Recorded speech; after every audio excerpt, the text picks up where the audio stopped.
سب مل کر اللہ کی رسی کو مضبوط پکڑ لو اور تفرقے میں نہ پڑو.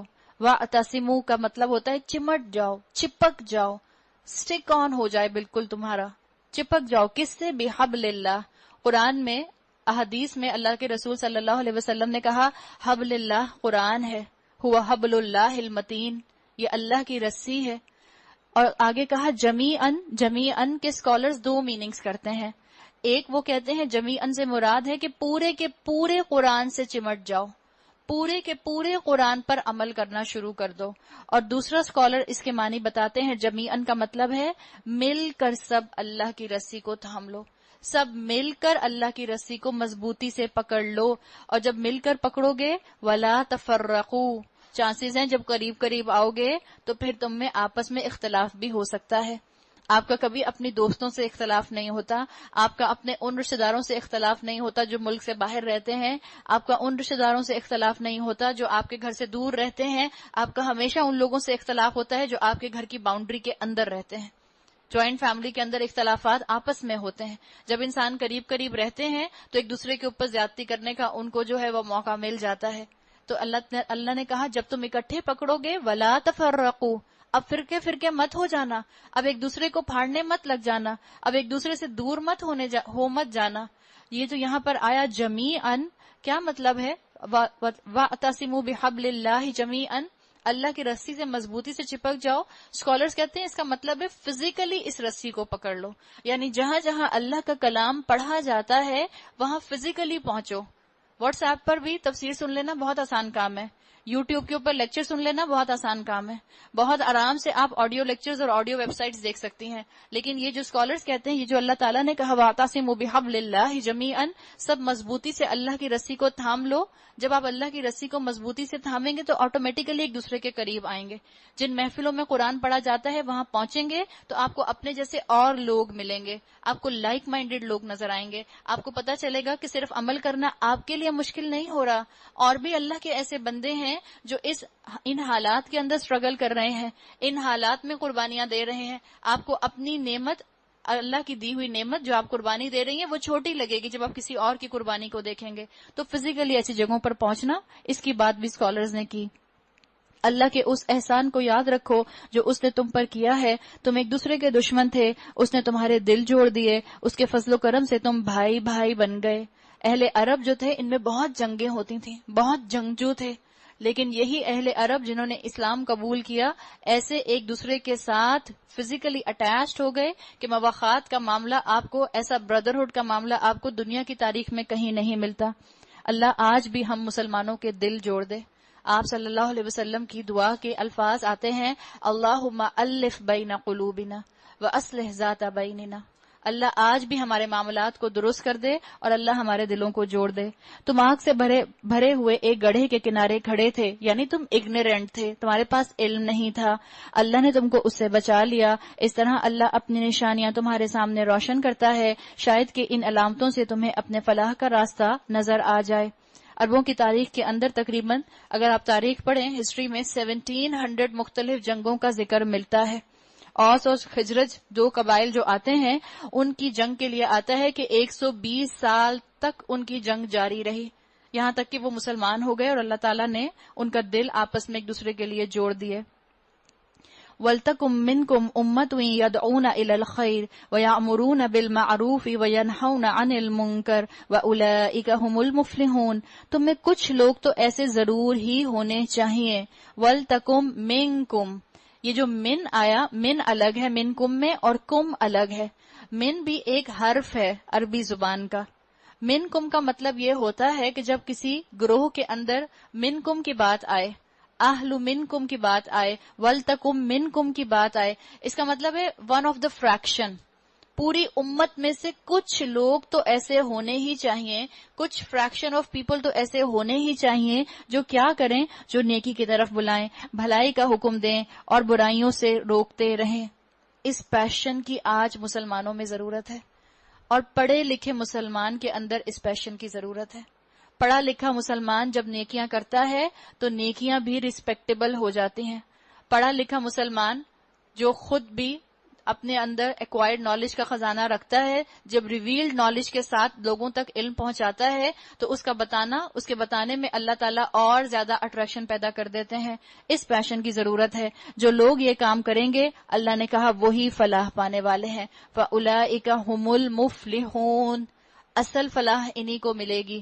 اور یہ جو فلاح کا لفظ ہے عربی زبان میں، اس کا مطلب ہوتا ہے زمین کو چیڑ پھاڑ کر اندر سے خیر نکال لینا. کسان کو فلاح کہتے ہیں اس لیے کہ کسان زمین کو پلاؤ کرتا ہے اور اس کے اندر کا خیر باہر نکالتا ہے. تو جو یہ کام کریں گے ان کو محنت کرنی پڑے گی، ان کو اللہ کے لیے ایفرٹس کرنی پڑیں گی. ان کو معاشرے میں ہو سکتا ہے لوگوں کی تنقید سننی پڑے، لیکن اللہ کی خاطر للہیت اپنے کام میں لے کر آئیں گے.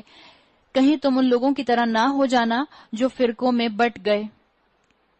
ایسا نہ ہو کہ کہیں مسلمان آپس میں ایک دوسرے کو ہی تانا دینے لگ جائیں، کفر کے فتوے لگانے لگ جائیں، ایک دوسرے کو منافق کہنے لگ جائیں. امت کیسے بنتی ہے؟ آپ دیکھیں کتنی محنت سے رسول اللہ صلی اللہ علیہ وسلم نے یہ امت بنائی ہے، کتنا خون بہا ہے صحابہ کا، حفاظ کا، تب جا کر آپ اور میں کلمہ لا الہ الا اللہ محمد رسول اللہ پڑھتے ہیں. کتنی محنت کی گئی ہے اس کتاب کو آگے پہنچانے کے لیے کہ آج آپ کے اور میرے ہاتھوں میں یہ کتاب منو عن موجود ہے. جیسے اللہ کے رسول صلی اللہ علیہ وسلم پر نازل ہوئی تھی انہی الفاظ کے ساتھ موجود ہے. اللہ تعالیٰ نے تمام مسلمانوں کے دل جوڑ دیے تھے. سہیب رومی روم سے آئے تھے، بلال حبشی حبشہ سے آئے تھے، سلمان فارسی فارس سے آئے تھے، پرشین تھے وہ، فارس سے آئے تھے. اللہ نے کیسے ان کے دل جوڑے؟ کوئی اس میں پتہ چلتا تھا کہ کون اس میں حنفی ہے، کون اس میں مالکی ہے، کون اس میں جو ہے وہ شافعی ہے؟ کچھ پتہ نہیں چلتا تھا. جڑے ہوئے تھے ان کے دل. کھلی واضح ہدایت پانے کے بعد پھر اختلافات میں جو مبتلا ہوئے اور جنہوں نے یہ روش اختیار کی وہ اس روز سخت سزا پائیں گے. جبکہ کچھ لوگ سرخرو ہوں گے اور کچھ لوگوں کا منہ کالا ہوگا. جن کا منہ کالا ہوگا ان سے کہا جائے گا نعمت ایمان پانے کے بعد بھی تم نے کافرانہ رویہ اختیار کیا، قرآن سننے کے بعد بھی تم نے اپنے عمل کو نہ بدلا، اپنے لائف سٹائل کو نہ بدلا. اچھا تو اب اس کفران نعمت کے صلے میں عذاب کا مزہ چکھو. رہے وہ لوگ جن کے چہرے روشن ہوں گے ان کو اللہ کے دامن رحمت میں جگہ ملے گی اور وہ ہمیشہ اس میں رہیں گے. نیکی کا حکم مجھے اور آپ کو لازمن دینا ہے، بدی سے مجھے اور آپ کو لازمن روکنا ہے، ورنہ یاد رکھیں اللہ کا عذاب آئے گا. اب اس بستی کے ذکر کو یاد کر لیں جبرائیل علیہ السلام کو جس کے لیے حکم دیا گیا تھا کہ اس بستی کو الٹ دو. جبرائیل علیہ السلام نے کہا کہ وہاں آپ کا فلاں نیک بندہ رہتا ہے جو 80 سال سے روایات میں آتا ہے کہ آپ کی عبادت کرتا ہے اور پلک جھپکتے میں اس نے کبھی آپ کی نافرمانی نہیں کی. اللہ تعالیٰ نے کہا تھا اقلب علیہا، اس کے اوپر سے عذاب کو شروع کرو. اس لیے کہ یہ میرے آیات کو مذاق اڑتا ہوا دیکھتا تھا، میرے احکامات کا مذاق اڑتے ہوئے دیکھتا تھا اور اس کے ماتھے پر بل نہیں پڑتے تھے. یہ اپنی نیکی میں لگا ہوا تھا، یہ لوگوں کو نیکی کا حکم نہیں دیتا تھا اور بدی سے نہیں روکتا تھا. اللہ نے حکم دیا کہ اس کے گھر سے عذاب کو شروع کرو. اللہ ہمیں نیکی کا حکم دینے والا اور بدی سے روکنے والا بنائے. یہ اللہ کے ارشادات ہیں جو ہم تمہیں ٹھیک ٹھیک سنا رہے ہیں، کیونکہ اللہ دنیا والوں پر ظلم کرنے کا کوئی ارادہ نہیں رکھتا. زمین اور آسمان کی ساری چیزوں کا مالک اللہ ہے اور سارے معاملات اللہ ہی کے حضور پیش ہوتے ہیں. اب دنیا میں وہ بہترین گروہ تم ہو. کنتم خیر امتن، آپ کی اور میری کورونیشن سیریمنی ہے. کیوں ہے بہترین امت؟ کیا ذمہ داری ہے آپ کی اور میری؟ کیا ہماری 4 آنکھیں؟ کیا ہماری 4 ناک ہیں؟ کیا ہم 4 کانوں سے سنتے ہیں اس لیے ہم بہترین ہیں؟ نہیں. ہماری فضیلت کس لیے ہے؟ اخرجت للناس، تم لوگوں کے لیے نکالے گئے ہو. آپ کا اور میرا کام تو پبلک سروس ہے. آپ کا اور میرا کام ہے لوگوں کو جہنم کی آگ سے بچانا. الٹیمیٹ ہیومینیٹیرین کاز، لوگوں کو، اللہ کے بندوں کو جہنم کی آگ میں گرنے سے بچا لینا. تأمرون بالمعروف وتنہون عن المنکر، تم لوگوں کو بھلائی کا حکم دیتے ہو اور ان کو منکرات سے روکتے ہو. اور وتؤمنون باللہ، اللہ پر ایمان رکھتے ہو. جو ہرڈلز آتی ہیں، جو پریشانیاں آتی ہیں اس کام کو کرنے میں، اللہ پر ایمان رکھتے ہو، قدر اللہ مضبوط رکھتے ہو.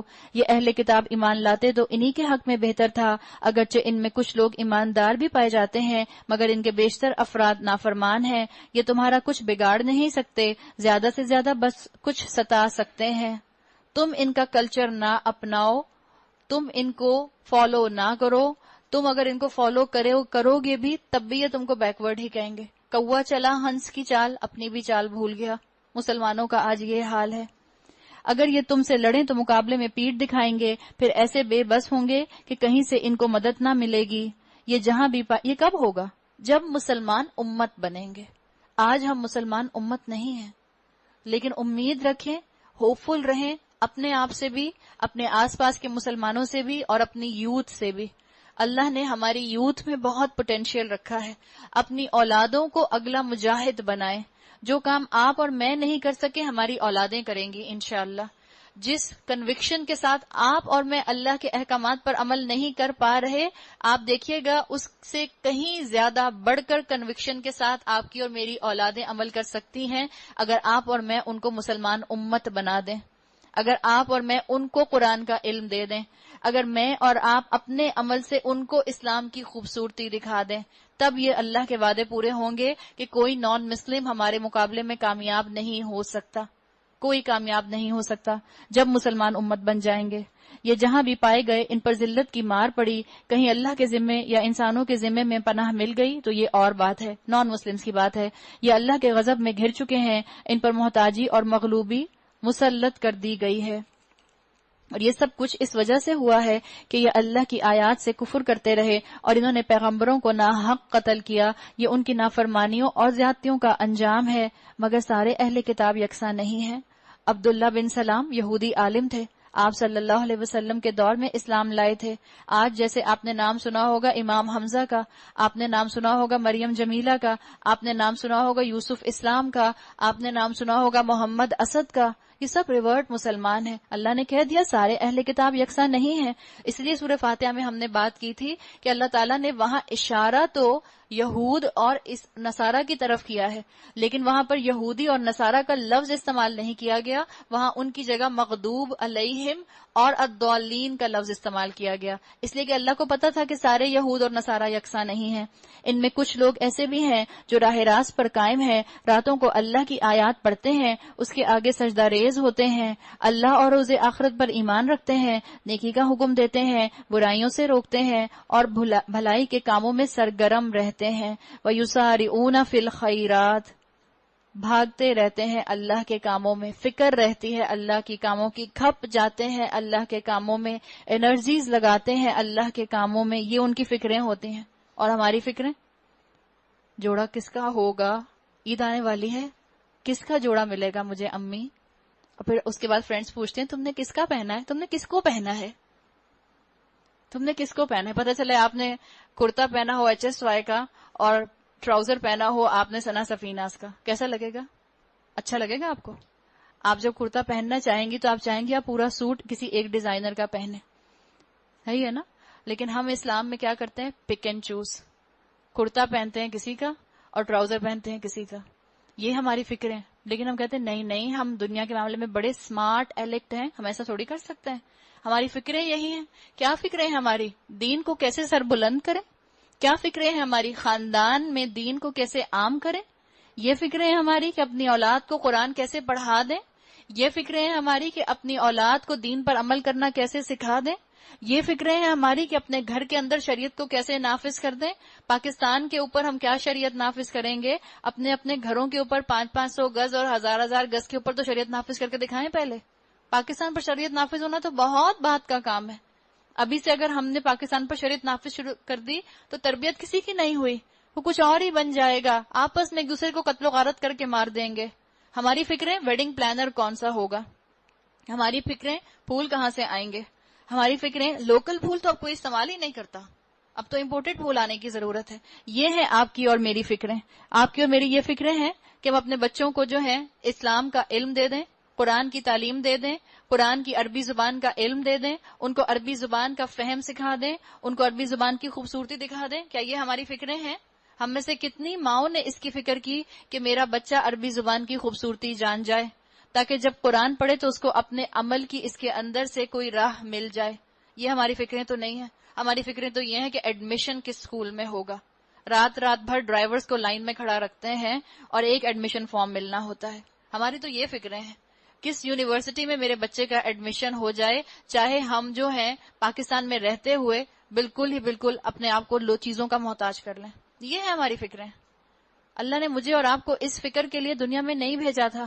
اللہ نے تو بھیجا تھا مجھے اور آپ کو دین کو سر بلند کرنے کے لیے. جب یہ دین سر بلند ہوگا تو اس ملک کے اندر اتنی اچھی یونیورسٹیز بنیں گی کہ باہر سے مسلمانوں کے ملک میں غیر مسلم پڑھنے آئیں گے. تاریخ گواہ ہے، مسلمانوں کی یونیورسٹیز میں آ کے غیر مسلمز نے علم حاصل کیا اور پھر جا کر اپنے ملکوں کے اندر رینیسانس کیا.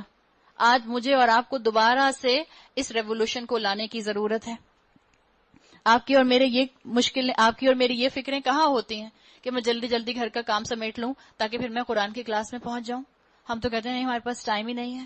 ہماری فکریں کیا ہیں کہ ہمارے انٹیریئر ڈیزائنر سے گھر بن جائیں، ہماری ڈیکوریشن انٹیریئر ڈیزائننگ کی فرسٹ کلاس ہو جائے. ہماری فکریں کیا ہیں کہ ہماری عید آنے سے پہلے صوفے کے کپڑے بدل جائیں، کرٹن نئے ڈل جائیں، سب کپڑے بہترین طریقے سے آ جائیں. یہ ہیں ہماری فکریں. ہماری یہ فکریں کہاں ہیں کہ ہم دین کے لیے کچھ وقت نکال لیں. اللہ ہماری پرائرٹیز کو بدل دے. یہ صالح لوگ ہیں اور جو نیکی بھی یہ کریں گے ان کی ناقدری نہ کی جائے گی. اللہ پرہیزگار لوگوں کو خوب جانتا ہے. رہے وہ لوگ جنہوں نے کفر کا رویہ اختیار کیا تو اللہ کے مقابلے میں ان کو ان کا مال کچھ کام نہ دے گا، نہ اولاد. یاد رکھیں اگر اللہ کے دین کی ناقدری کی تو جس اولاد کے پیچھے گھپ رہے ہیں، جس اولاد کے پیچھے وقت لگا رہے ہیں، جن گھروں کو سجا رہے ہیں، قیامت کے دن یہ آپ کی اور میرے کچھ کام نہ آئیں گے. قیامت تو دور کی بات، جس دن میرا انتقال ہوگا اور جو میری قبر کی پہلی رات ہوگی، اس دن اس رات میں بھی یہ میرے لیے چیزیں کچھ فائدہ مند ثابت نہ ہوں گی. وہ تو آگ میں جانے والے لوگ ہیں اور آگ ہی میں ہمیشہ رہیں گے. جو کچھ وہ اپنی اس دنیا کی زندگی میں خرچ کر رہے ہیں اس کی مثال اس ہوا کی سی ہے جس میں پالا ہو اور وہ ان لوگوں کی کھیتی پر چلے جنہوں نے اپنے اوپر آپ ظلم کیا ہے اور اسے برباد کر کے رکھ دے. اللہ نے ان پر ظلم نہیں کیا، در حقیقت یہ خود اپنے اوپر ظلم کر رہے ہیں. جب آپ کے ذہن میں سوال آئے کہ ان لوگوں کے بارے میں کیا خیال ہے جو عمل نہیں کر رہے، تو آپ اپنی فکر کریں. اللہ نے کہا ہے کہ اللہ نے کسی کے اوپر ظلم نہیں کیا. اگر آپ کو کوئی سامنے والا بہت گناہوں میں انوالو لگتا ہے تو یہ مت ذہن میں لائیں کہ اس کی تقدیر میں یہی لکھا تھا، اس بیچارے کا کیا قصور ہے. نہیں، اللہ نے کہا ہے کہ اللہ نے ان پر ظلم نہیں کیا. یہ ان کا اپنا ڈیسیژن ہے، یہ ان کا اپنا لائف سٹائل ہے، یہ ان کی اپنی چوائس ہے کہ وہ ہدایت اور گمراہی دونوں کی مارکیٹس ہونے کے باوجود گمراہی خرید رہے ہیں اور ہدایت کے پیچھے نہیں چلتے. اے لوگوں جو ایمان لائے ہو، اپنی جماعت کے لوگوں کے سوا دوسروں کو اپنا رازدار نہ بناؤ. اپنی جماعت کے لوگ، اس کا مطلب یہ نہیں ہے کہ تنظیم اسلامی والے صرف تنظیم اسلامی کو اپنا رازدار بنائیں، جماعت اسلامی والے صرف جماعت اسلامی کو رازدار بنائیں، الہدا والے الہدا کو رازدار بنائیں. آپ کی اور میری جماعت کون سی جماعت ہے؟ مسلمانوں کی جماعت، مسلمان امت. اپنی مسلمان امت کے ساتھ اپنی وفاداریاں رکھنا. ورنہ نان مسلم کیا کرتے ہیں؟ وہ تمہاری خرابی کے کسی موقع سے فائدہ اٹھانے میں نہیں چوکتے. تمہیں جس چیز سے نقصان پہنچے وہی ان کو محبوب ہے. ان کے دل کا بغض ان کے منہ سے نکلا پڑتا ہے. جو کچھ وہ اپنے سینوں میں چھپائے ہوئے ہیں وہ اس سے شدید تر ہے. ہم نے تمہیں صاف صاف ہدایات دے دی ہیں. اگر تم عقل رکھتے ہو تو ان سے تعلق رکھنے میں احتیاط برتو گے. تم ان سے محبت کرتے ہو، وہ تم سے محبت نہیں کرتے. اللہ نے صاف بات بتا دی. آج مسلمان اگر نیکیاں کرنے پر صبر نہیں کریں گے تو یاد رکھیں پھر مسلمان کسی دوسرے ویکیوم کی طرف جائیں گے. کہیں ویکیوم تو نہیں رہتا نا، سائنس کا اصول ہے ایک جگہ خالی ہوگی تو دوسری جگہ وہاں پر اس کو کور کر لے گی. اگر شریعت پر عمل نہیں کیا تو عمل کچھ نہ کچھ تو کریں گے. تو پھر کس پر عمل کریں گے؟ کفار کے لائف سٹائل پر عمل کریں گے، نان مسلمز کی رسومات کو اپنائیں گے، ہندوؤں کے کلچر کو سینے سے لگا کر رکھیں گے. کعبہ عبادت کرنے کے لیے تو بیت اللہ جائیں گے، لیکن شادی کرتے ہوئے آپ کا اور میرا کعبہ دہلی ہوگا. اپنے رسومات اور سیلیبریشنز کو کرتے ہوئے آپ کا اور میرا کعبہ واشنگٹن ہوگا. یہ حال ہو جائے گا مسلمانوں کا. حالانکہ تم تمام کتب آسمانی کو مانتے ہو، جب وہ تم سے ملتے ہیں تو کہتے ہیں ہم نے بھی تمہارے رسول اور تمہاری کتاب کو مان لیا، مگر جب جدا ہوتے ہیں تو تمہارے خلاف ان کے غیظ و غضب کا حال یہ ہوتا ہے کہ اپنی انگلیاں چبانے لگتے ہیں. یہ منافق کی بھی لپ سروس ہوتی ہے. ان کی حقیقت اللہ تعالیٰ نے بتا دی. قرآن کے ذریعے ان کو پہچانو. ان سے کہہ دو کہ اپنے غصے میں آپ جل مرو. اللہ کا غصہ بھڑک رہا ہے. اللہ دلوں کے چھپے ہوئے راز تک جانتا ہے. تمہارا بھلا ہوتا ہے ان کو برا معلوم ہوتا ہے. تم پر مصیبت آتی ہے یہ خوش ہوتے ہیں مگر ان کی کوئی تدبیر تمہارے خلاف کارگر نہیں ہوتی. اپنی عقل مندی سے کفار آج کامیاب نہیں ہیں. مسلمانوں کی بے وقوفی سے کفار آج کامیاب ہے. یہ بات ذہن میں رکھیں. انہوں نے جو آج ترقی حاصل کر لی، مسلمانوں کے اوپر غلبہ حاصل کر لیا، اس لیے کہ مسلمانوں نے امت بننے کی کیٹیگری سے انکار کر دیا. مسلمان جماعت نہیں ہے، مسلمان یکجان نہیں ہے، مسلمانوں نے حبل اللہ کو تھاما ہوا نہیں ہے، مسلمان شریعت کے محافظ نہیں ہیں. اس لیے یہ کام ہے. اللہ نے کیا کہا؟ تمہارے پاس ابھی بھی وقت ہے، زندہ ہو، 5 سینسز کام کر رہے ہیں، جسم میں طاقت ہے، ابھی بھی تم اپنی مرضی سے چل پھر سکتی ہو. تو سنو، وَإِن تَصْبِرُوا وَتَتَّقُوا، اگر تم صبر سے کام لو اور اللہ سے ڈر کر کام کرتی رہو، جو کچھ یہ کر رہے ہیں اللہ اس پر حاوی ہے.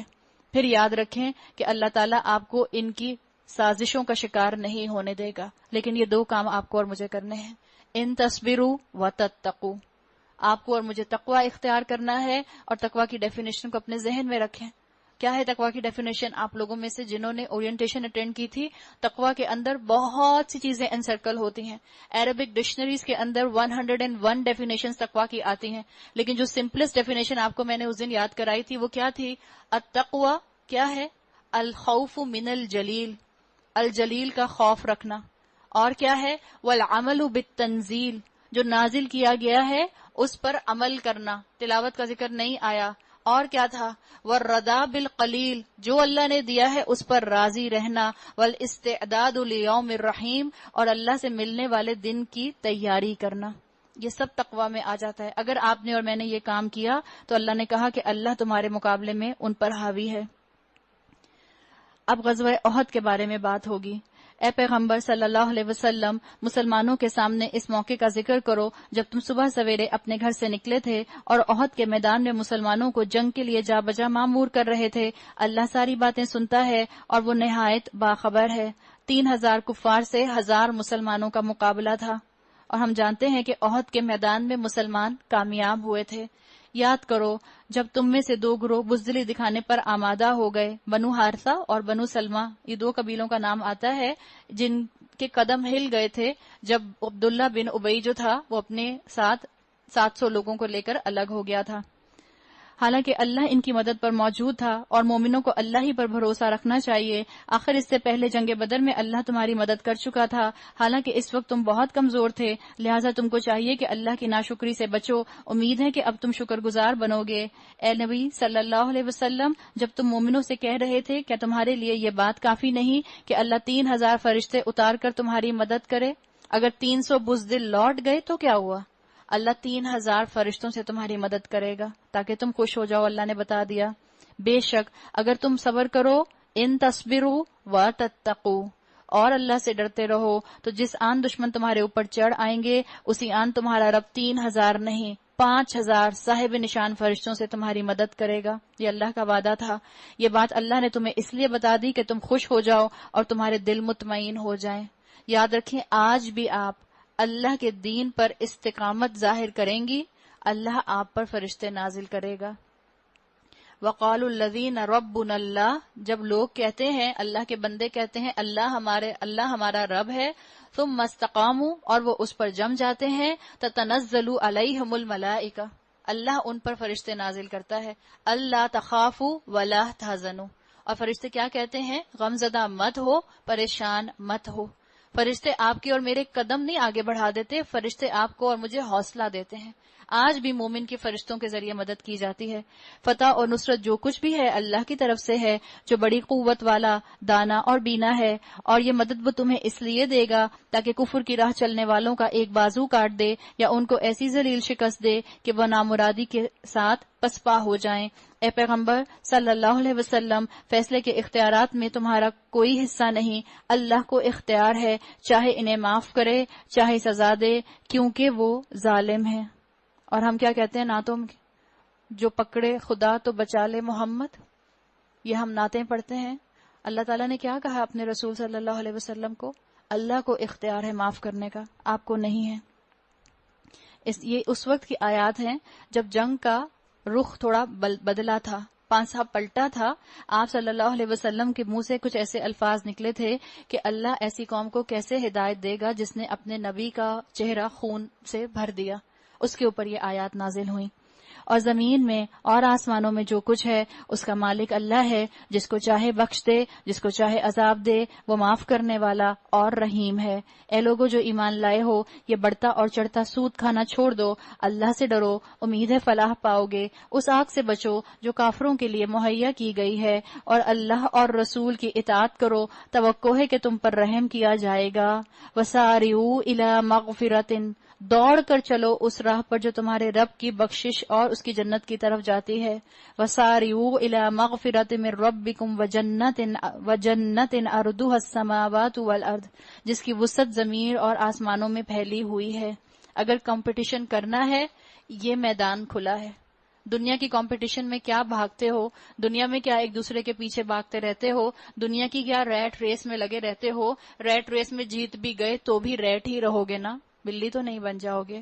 تو دنیا کے پیچھے کیا بھاگنا؟ اللہ نے کمپٹیشن کا میدان بتا دیا ہے کہ نیکیوں میں ایک دوسرے کا ہاتھ تھامو اور نیکیوں میں ایک دوسرے سے آگے بڑھو. اور وہ ان خدا ترس لوگوں کے لیے مہیا کی گئی ہے. یہ جنت کن کے لیے ہے؟ اللہ نے بتا دیا، اعدت للمتقین، متقین کے لیے یہ جنت تیار کی گئی ہے. اور آگے آیت نمبر 134 میں متقین کی صفات آ رہی ہیں. کون ہے متقی؟ کیسے ہیں متقی؟ کیسے ہوتے ہیں متقی؟ کیا ان کی 4 آنکھیں ہوتی ہیں؟ کیا ان کے سر کے اوپر جو ہیں وہ بال گولڈن کلر کے ہوتے ہیں؟ کیا ان کی آنکھیں جو ہیں وہ گرین کلر کی ہوتی ہیں؟ نہیں، یہ صفات ہوتی ہیں تو متقی بنتا ہے. الذین ينفقون فی السراء والضراء، وہ کیا کرتے ہیں؟ جو ہر حال میں اپنے مال خرچ کرتے ہیں، خواہ بدحال ہوں یا خوشحال. اللہ کی راہ میں دیتے ہیں اللہ کی راہ میں دیتے ہیں، چاہے 1000 دیں، چاہے 100 روپے دیں، چاہے 10 روپے دیں، جو ان کی استطاعت ہوتی ہے اپنی استطاعت کے مطابق دیتے ہیں.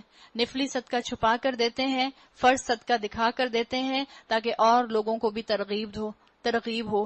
مال بھی اللہ کی راہ میں دیتے ہیں، جان بھی اللہ کی راہ میں لگاتے ہیں، وقت بھی اللہ کی راہ میں لگاتے ہیں، صحت بھی اللہ کی راہ میں لگاتے ہیں، اور اپنی صلاحیتوں کو بھی اللہ کی راہ میں لگاتے ہیں.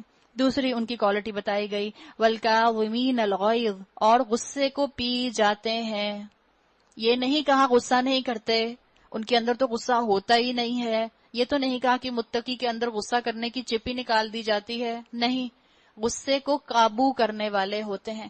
غصہ آئے گا، اس کو قابو کر لینا یہ عین انسانیت ہے. ایسا نہیں ہو سکتا کہ آپ اور میں کہیں اب میں نے قرآن پڑھ لیا ہے نا، مجھے غصہ ہی نہیں آتا. ایسا نہیں ہو سکتا، غصہ آئے گا. اور بعض لوگ یہ کہتے ہیں کہ تم نے مجھے غصہ دلایا اس لیے میں غصہ ہو گیا. بھئی کوئی آپ کو غصہ دلائے گا جبھی تو آپ کو اپنے غصے کو کنٹرول کرنا ہے. سارا دن کوئی بھی کام آپ کی خلاف توقع نہ ہو، سارا دن کوئی آپ کو غصہ نہ دلائے، اور اس دن رات میں آپ اپنے آپ کو شاباشی دیں کہ شاباش آج میں نے بالکل غصہ نہیں کیا، تو آپ نے کیا تیر مارا؟ کسی نے آپ کے سامنے کوئی ایسی ناگوار بات ہی نہیں کی کہ غصے کرنے کا ماحول پیدا ہوتا. تو اللہ کے بندے کون ہوتے ہیں؟ متقی کون ہوتے ہیں؟ جو اپنے غصے کو پی جاتے ہیں. اور اللہ کے رسول صلی اللہ علیہ وسلم نے کہا، طاقتور وہ نہیں جو پہلوان کو مقابلے میں ہرا دے، طاقتور وہ ہے جو غصے کے وقت اپنے غصے کے جذبات کو تھام لے، وہ زیادہ طاقتور ہے. پھر ان کی صفت بتائی گئی، والعافین عن الناس، دوسروں کے قصور معاف کر دیتے ہیں، لوگوں کو معاف کر دیں، دل بڑا کریں، ظرف اعلیٰ کریں. اپنے دل کو اللہ کی بتائی ہوئی شریعت کے لیے کھولیں گے تو لوگوں کو معاف کرنا آسان ہو جائے گا. رمضان کا مہینہ ہے، اگر آپ اور میں چاہتے ہیں کہ اللہ تعالیٰ مجھے اور آپ کو معاف کر دے، ہماری بخشش فرما دے، ہمارے پچھلے گناہوں کو ہمارے نامہ اعمال میں سے ڈیلیٹ کر دے، تو اس کے بدلے آپ کیا کریں؟ لوگوں کو معاف کر دیں. ہم لوگوں کو معاف کریں گے، اللہ ہمیں معاف کر دے گا. پھر اللہ تعالیٰ نے کہا، واللہ یحب المحسنین، ایسے نیک لوگ اللہ کو بہت پسند ہیں. اللہم جعلنا منہم، اللہ ہمیں ایسے تمام صفات والے لوگوں میں شامل فرمائے. اور جن کا حال یہ ہے کہ اگر کبھی کوئی فحش کام ان سے سرزد ہو جاتا ہے یا کسی گناہ کا ارتکاب کر کے وہ اپنے اوپر ظلم کر بیٹھتے ہیں تو یعنی فوراً انہیں اللہ یاد آ جاتا ہے، اور اس سے وہ اپنے قصوروں کی معافی چاہتے ہیں، کیونکہ اللہ کے سوا اور کون ہے جو گناہ معاف کر سکتا ہے. گناہ ہو جائے تو پریشان نہ ہو، خود کو بیش نہ کریں، خود کو بلی نہ کریں، بلکہ فوراً اللہ سے معافی مانگیں. گناہ ہو جائے فوراً استغفار کریں. توبہ کی بہترین صورت ہے کہ ادھر گناہ ہو اور ادھر انسان اللہ سے فوراً معافی مانگ لے. توبہ دل کی ندامت کا نام ہے. ریگریٹ آئے کہ ہاں مجھ سے غلطی ہو گئی. اور توبہ کے اندر، توبہ کی کنڈیشنز میں یہ بات آتی ہے کہ جب انسان توبہ کرے، اللہ کو سوری بولے، تو اس کے اندر یہ بات ایمبیڈڈ ہو کہ میں دوبارہ یہ کام نہیں کروں گی. ایسا نہ ہو کہ دل میں تو ہو میں دوبارہ تو کروں گی پھر سوری بول دوں گی. اس کا مطلب ہے آپ نے اور میں نے توبہ نہیں کی. بچہ آپ کو سوری ایسے بولے کہ آپ کو محسوس ہو جائے کہ یہ دل سے سوری نہیں کر رہا، تو آپ کہتے ہیں بیٹا ایسے سوری نہیں کرتے، سوری ایسے کرتے ہیں. آپ اس کو سمجھاتے ہیں. تو اگر اللہ کے سامنے آپ نے اور میں نے سوری بولنا ہے تو اس احساس کے ساتھ بولیں کہ انشاءاللہ آئندہ نہیں کروں گی. شیطان پاؤں پھسلا دے، نفس پاؤں پھسلا دے، دوبارہ معافی مانگ لیں اور دوبارہ اسی انٹینشن کے ساتھ معافی مانگیں کہ میں یہ غلطی دوبارہ نہیں کروں گی. اور وہ کبھی دانستہ اپنے کیے پر اصرار نہیں کرتے، جان بوجھ کر گناہ ریپیٹ نہیں کرتے، لائف سٹائل کے طور پر گناہوں کو نہیں اپناتے. ایسے لوگوں کی جزا ان کے رب کے پاس یہ ہے کہ وہ ان کو معاف کر دے گا، ایسے باغوں میں انہیں داخل کرے گا جن کے نیچے نہریں بہتی ہوں گی اور وہ وہاں ہمیشہ رہیں گے. کیسا اچھا بدلہ ہے نیک اعمال کرنے والوں کے لیے. تم سے پہلے بہت سے دور گزر چکے ہیں، زمین میں چل پھر کر دیکھ لو کہ ان لوگوں کا کیا انجام ہوا جنہوں نے اللہ کے احکام اور ہدایات کو جھٹلایا. هذا بیان للناس وہدی وموعظۃ للمتقین. یہ لوگوں کے لیے ایک صاف اور صریح تنبیہ ہے، اور جو اللہ سے ڈرتے ہوں ان کے لیے ہدایت اور نصیحت. اب مسلمانوں کے زخم پر مرہم رکھا جا رہا ہے. جب مسلمانوں نے دیکھا کہ ان کی فتح شکست میں بدل گئی، ان کو نقصان ہوا، صحابہ شہید ہوئے، رسول اللہ صلی اللہ علیہ وسلم کا چہرہ مبارک زخمی ہوا، اللہ تعالیٰ نے کیا کہا؟ وَلَا تَهِنُوا وَلَا تَحْزَنُوا وَأَنْتُمُ الْأَعْلَوْنَ إِن كُنتُم مُؤْمِنِينَ. دل شکستہ نہ ہو، غم نہ کرو، تم ہی غالب رہو گے اگر تم مومن ہو. کنڈیشنل. غالب کب رہو گے؟ جب تم مومن بنو گے. مومن کب بنو گے؟ جب تمہارے اندر تقویٰ آئے گا. تقویٰ کیسے آئے گا؟ جب تم اپنے اندر نیکیوں کا جذبہ اور گناہوں سے کراہیت لے کر آؤ گے. اس وقت اگر تمہیں چوٹ لگی ہے تو اس سے پہلے ایسی ہی چوٹ تمہارے مخالف فریق کو بھی لگ چکی ہے. یہ تو زمانے کے نشیب و فراز ہیں. تلک الایام نداولها بین الناس. یہ زمانے کے نشیب و فراز ہیں جنہیں ہم لوگوں کے درمیان گردش دیتے رہتے ہیں. تم پر یہ وقت اس لیے لایا گیا ہے کہ اللہ دیکھنا چاہتا تھا کہ تم میں سچے مومن کون ہیں، اور ان لوگوں کو چھانٹ لینا چاہتا تھا جو واقعی راستی کے گواہ ہیں. اللہ تعالیٰ نے یہاں پر واضح کر دیا کہ منافقین کو الگ کرنے کے لیے اللہ نے یہ آزمائش ڈالی، کیونکہ ظالم لوگ اللہ کو پسند نہیں، اور وہ اس آزمائش کے ذریعے سے مومنوں کو الٹ چھانٹ کر کافروں کی سرکوبی کر دینا چاہتا تھا. کیا تم نے یہ سمجھ رکھا ہے؟ ام حسبتم، وہی آیات دوبارہ مفہوم والی آ گئی. ام حسبتم ان تدخلوا الجنہ ولما یعلم اللہ الذین جاہدوا منکم ویعلم الصابرین. کیا تم نے یہ سمجھ رکھا ہے کہ یوں ہی جنت میں چلے جاؤ گے، ٹھنڈے ٹھنڈے جنت میں چلے جاؤ گے، بغیر عمل کے جنت میں چلے جاؤ گے، بغیر قربانی کے جنت میں چلے جاؤ گے؟ حالانکہ ابھی اللہ نے یہ تو دیکھا ہی نہیں کہ تم میں کون وہ لوگ ہیں جو اس کی راہ میں جانیں لڑانے والے اور اس کی خاطر صبر کرنے والے ہیں. اے سی میں بیٹھ کر قرآن سننا اور اس پر سر جھومنا اور سبحان اللہ کہنا اور واہ واہ کہنا تو بڑا آسان ہے، لیکن جب عمل کرنا پڑے، جب خاندان والوں کی نظریں برداشت کرنی پڑیں، جب آپ اپنے خاندان میں سٹینڈ لے لیں کہ میں اپنے بیٹے کی شادی سنت کے مطابق کروں گی، میں کوئی غیر اسلامی رسم نہیں کروں گی، اور پھر جب آپ کے خاندان والے آپ کو باتیں سنائیں، اور خاندان والے بھی امیڈیٹ خاندان والے، وہ آپ سے کہیں کہ لو ہم سب کی شادیاں تو اپنی مرضی سے اٹینڈ کر لیں، اب تم کیسی اپنے بیٹے کی شادی کرنے چلی ہو، لوگوں کو نہیں بلاؤ گی، لوگ کیا کہیں گے، رسموں میں تو خوشیاں ہوتی ہیں، تمہیں اپنے بیٹے کی شادی کی خوشی ہی نہیں ہے. آپ کہیں اللہ کے رسول صلی اللہ علیہ وسلم نے فرمایا کہ برکت والا نکاح وہ ہوتا ہے جس میں سادگی ہو. وہ کہیں تو سادگی کے بھی تو الگ الگ طریقے ہوتے ہیں، سارا دن تم نے یہی اپلائی کرنا ہے. یہ وقت تو آپ سب پر آئے گا اگر آپ سب علم آنے کے بعد عمل کی طرف دوڑیں گی. اللہ نے کہہ دیا یہاں پر کہ صبر کرنے والے تو ایسے لوگ ہوتے ہیں جو اپنی جانیں لڑاتے ہیں. تم تو موت کی تمنائیں کر رہے تھے، مگر یہ اس وقت کی بات تھی جب موت تمہارے سامنے نہ آئی تھی. لو اب وہ تمہارے سامنے آ گئی اور تم نے اسے اپنی آنکھوں سے دیکھ لیا. دل میں تمنا شہادت کی اور خواہش کہے کہ سوئی بھی نہ چبھے. یہی حال ہے نا ہمارا. تمنا شہادت کی کرتے ہیں، زبان سے دعائیں شہادت کی مانگتے ہیں، اور خواہش کیا ہوتی ہے؟ ہائے سوئی بھی نہ چبھ جائے، کہیں کانٹا بھی نہ چبھ جائے. کوئی بری نظر سے بھی نہ دیکھ لے، کوئی طنزیہ جملہ بھی نہ بول دے، کہیں کسی کی نظروں کا مجھے سامنا ہی نہ کرنا پڑ جائے جو مجھ سے برداشت نہ ہو، ایسے شہید نہیں ہوتے۔ وما محمد الا رسول، محمد صلی اللہ علیہ وسلم اس کے سوا کچھ نہیں، بس ایک رسول ہیں۔ احد کے میدان میں یہ افواہ اڑی تھی کہ رسول اللہ صلی اللہ علیہ وسلم شہید ہو گئے، تو یہاں بتا دیا گیا کہ اللہ کے رسول کی بھی شخصیت پرستی نہیں کرنی، اللہ کے رسول کو بھی کلٹ نہیں بنا لینا۔ ان سے پہلے اور رسول بھی گزر چکے ہیں، پھر کیا اگر وہ مر جائیں یا قتل کر دیے جائیں تو تم لوگ الٹے پاؤں پھر جاؤ گے؟ یاد رکھو، جو الٹا پھرے گا وہ اللہ کا کچھ نقصان نہ کرے گا۔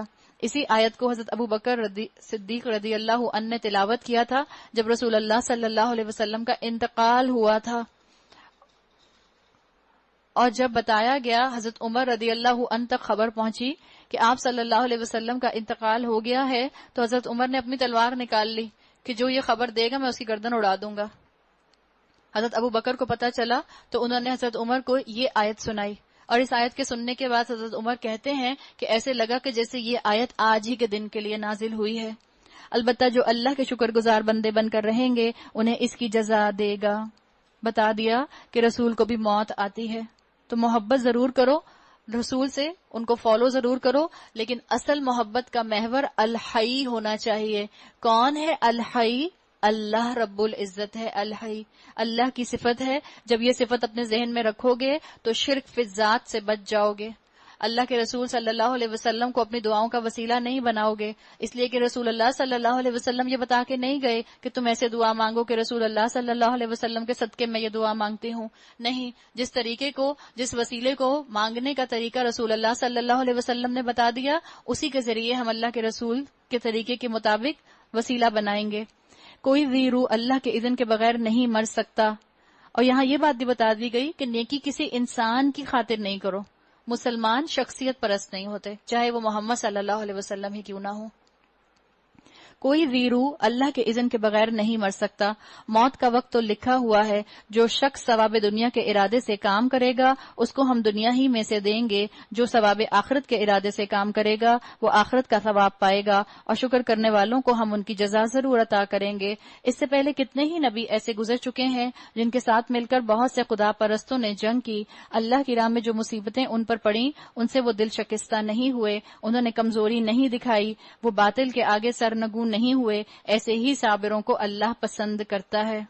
اللہ تعالیٰ نے بتا دیا پریکٹیکل ڈیفیکلٹیز برداشت کرنی پڑیں گی، اور اللہ کو یہی بہت پسند ہے۔